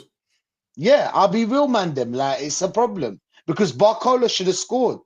I know that maybe in the next game he might score, he might not. But why am I taking chances? I should be ready for anything the opposition tries to do. Are you trying to run? Are you trying to run something, Matty? Or is there another? I got something. I got something for you. Here you go. Leave. We'll close it out after this. Yeah, we're gonna wrap. This PSG team were because they were at it at the start of this game. They were at it, but you set a standard by beating Real the way you did. So I'm not going to excuse. I'm not going to apologize or feel away for being confident. Like I won't apologize or feel away for not feeling confident going into Real. I don't give a shit. Flip flop or whatever people want to call it. And it's not flip flopping, but it's not flip flopping. What I'm saying. No, I know that. I'm just saying, is it that we were like even maybe the players were they a bit too confident without really delivering it on the pitch? If they were, then whoever those players were, then they might be on the market in the summer. You can't rest on the laurels because you won a quarter final, regardless if that quarter final is against Real or if it's against PSV. You know, all we're in is a semi-final. Turn up at home. Turn up. You know, and that's why I won't excuse them. As much as I praise Mikel and the team for the last 2 performances against Real, and it changes the outlook of how I feel going into this one, you can't excuse them for this because they set that new standard. And I didn't see anything out there like we saw against Real. Now, I know PSG are better set up, and to be honest, Enrique definitely got the better schooled us. Schooled Mikel, and PSG schooled us because midfield, they were bopping it about like nobody's business from minute 1. They're running rings around us, you know. Thomas Partey can call up tonight and say, give me another year, I want 3 years, because his importance has gone up tenfold tonight. You know, but this is coming after we're trying to phase him out over the last 2 years. But we bought 8s. Havertz was an 8, Marino was an 8, and let's not even talk about Lukonga before that. You know, we've tried to eventually make Rice the 6. It's never worked out. But look how important Partey is, because you missed that, and then they walk through the middle within 5 minutes. That's inexcusable. Odegaard, I could go mad. You know what? Before I go mad, because I probably will go mad, I can't help it, yeah? I'm going to say I still think we've got a chance. I'm going to say I'm still looking to go Paris. I haven't got a ticket. Hopefully I can get one because I believe we can do it, right? People understand that before they scream negative and all of this shit. Because I still, you know, Odegaard, and I can go through other players, but Odegaard are inexcusable, not just tonight, but over the course of the last 2 months and generally this season. Now, I know he's had an injury and there's rumours that he's still injured to fitness, injections, getting him through. If that's the case, rest, because it's not working. Now, I look at Mikel and ask why this plan B hasn't even come to fruition. But on Odegaard, hides in the big games. Anonymous in that midfield. How he managed to play 89.5 minutes tonight, I'll never know. It's far from good enough. We look at Odegaard for creativity and leadership. Very different things, right? And he's given neither. And he's got the role of both. He's our creative outlet in midfield, and he's our captain. And he is abysmal in both categories. If I'm a teammate of his, I'm looking at him like, whoa. Because we wasn't good today, right? We wasn't good. Generally, PSG played better than us, yeah? Saka wasn't having luck on the right. What does he do? He floats out to the left, beats a couple man, creates a chance Martinelli should score, right? That's what Saka does. Lewis Kelly, our left back. Oh, midfield. Oh, there's a bit of space, but there's a player on his shoulder. Let me hold that player off, run into that space, and put a beautiful ball in behind for Martinelli, who should have scored again. And I'll get onto Martinelli. But that's what Lewis Kelly done. Saka, Lewis Kelly. Second half, Rice, there's a midfield opening. He runs through it, plays it to Trossard. Trossard's touches weren't good enough, brings him on his left. Still a good shot, Donnarumma save. These players have just they had a moment where they could capitalize, and they tried, and it didn't work, but they tried. Odegaard never did that once, and that's who we're meant to be looking at. Sub for like the 65th, 66th time tonight, and a lot of them are from losing or positions where we need a goal. Did you catch that? Did you catch that? He's subbing when we need a goal. Yep. If that ain't damning about your captain of your football club, bro, that's happened half of his career. Half of his career at Arsenal. There's nothing else to be said. Let's shut it down. This heat, they're done. We're gonna rate Jester. Jester, man. It's half time, and we have a big chance to be in the final. You want to be a Champions League final? You need to do something special. They showed the band up in the stands tonight. Jorginho, rib injury early May. Gabriel, hamstring out for the season. Calafiore, early May. Tomiyasu, 29. nowhere to be seen. Jesus, out for the season. Havertz, late May. Everybody that's late May, you'll see them at the final game for the send-off. That's when you'll see them. We was unfortunate. And the new kits, by the way. We was unfortunate. Same old shit. Different day. Roberto Di Matteo, mate. My bombshell. Rashid, love my G. What you got coming up, Pauls? Hey, big up, man. I'm going to be live with Touchline on tomorrow. And then I'm going to be live 1 hour before the Bournemouth game. So come check us out. We're going to be doing a build up, whatever. So yeah, come catch a vibe with us. Big up to everyone, man. Nat, what you got coming up, brother? Yeah, big up as always. Yeah, I'll probably do a live stream tomorrow. I did 2 videos today. Did a live earlier. Did a match reaction. So go check that out. And that's official. Yeah, we'll probably just dissect this absolute horror show, absolute generational stinker and hook fest that we saw tonight. Yeah, I'll probably have another video or stream done on the weekend, you know, keeping myself busy. Got other things to do as well, but balancing it out. That's real balancing. None of this, you know, pretending to be balanced with your views and opinions, but really and truly, like, you know, just narrative, you know, pushing, you know, bitches and all that shit. You know, I'm just tired of these virtue signalers, man.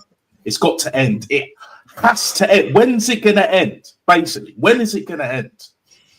You know what I'm saying? You know, we're gonna have to dissect this at some point. I wasn't really planning initially on doing it tomorrow, but you know, from what I've seen, and I've been seething, bro. I've been seething. So fuck it, I'm doing it tomorrow. Up in the work rate, up in the ante, something that Scam God could never do, bro. Never. Anyway, I'll leave it at that. You're going to see you're going to see some proper. Is that the TIFO? That's what they dropped tonight. Boom. Wait until next week when you see the player. Shiver me timbers, kiss my teeth. Shiver me Joke club, man. Bro, that's what they dropped. Ashburton Army, they say. Listen, man. You're not the guy, pal. You're not the guy. Yeah, no. Carefree heritage. Bro, I swear down. Look at this. Look at this. Look at this. Get out of here, bro. Nah. No wonder Burr wasn't here tonight, bro. I don't blame him. Give up. I don't blame him. Give up. Ashburton Army, give up, man. Come on. Give up. Bro, that was the Tifo. Bomb buckler. You could have done Shiver and troops, shiver me timbers. Well, I bet they shit the bed. Okay, mate. Yeah, you wait the next. And that's against the ultras. Watch when we go. Exactly. Surely not real. Mate. No, it was real, bruv. Whatever you hit the club, stop profiting off it, you fucking grifter. You hold that, suck off, bruv. Say it, man. Say it. Look at the state of this, look. Yeah, bro, I swear. Oh, the club has no aura. Bro, I'm not even joking. Watch the game back. They did that. They did that. They did that, bro. I bet they're shitting the bed. Now we go to their ground. Matty, always appreciate it, my boy. You go, pull this up here. When we go to their ground, this is what you're gonna get right there. Yeah. Watch a proper tifo. Watch a proper tifo. Look at that right there, Lee. I just sent it to you. You can pull that right in the back chat. That's what you're gonna be getting. Yeah. You're gonna be getting a proper. Facts. Facts. That's a Man United fan. Man United fan. I can't believe we are so fucking pitiful, man. That's against Madrid. This is insane. That's not this match, idiot. That's normal every match in Polish league, you know. Hey Lee, bro said Polish league because he said I'll take you to the Polish league. Bro, I swear down, these men don't know. Lee, we sit up at night and watch when we watch South American football. Come on, bro. When we it's just a random game, Lee. It'd be packed out. Yeah, what's this say? Average match. Average match in Poland. Bro, look at this. These men are going to shit the bed when they get to fucking France, bro. Crazy. But don't worry, guys.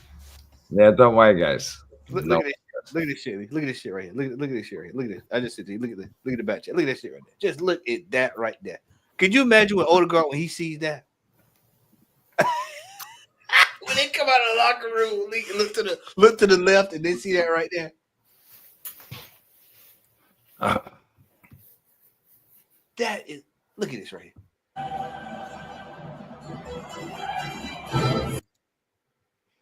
Look at this. Look at this. They're getting chef, bruv. You look at this. But don't worry, we had strings with some. Hey, badge. Make sure you bring your boots. Yeah, bring your boots, bring your fucking full kit. Nick and the Living Guard's going to be shitting bricks, bro, next week. Best believe that. Best believe that. Nah, real Long talk. night in Paris. Before we go, let's just show that one more time. That's what we came with. That's how you close it out. Hey, Roberto. This is how you close it out. Lead it up there. Roberto Di Matteo. We out of here, bro. All right, we're raiding Chester. Love to everyone. Roberto Di Matteo. Bless up to everyone who's liked, shared, commented, donated. We're out. I'm back with rants. 2 p.m. UK. Adio, ciao. Roberto Di Matteo, mate.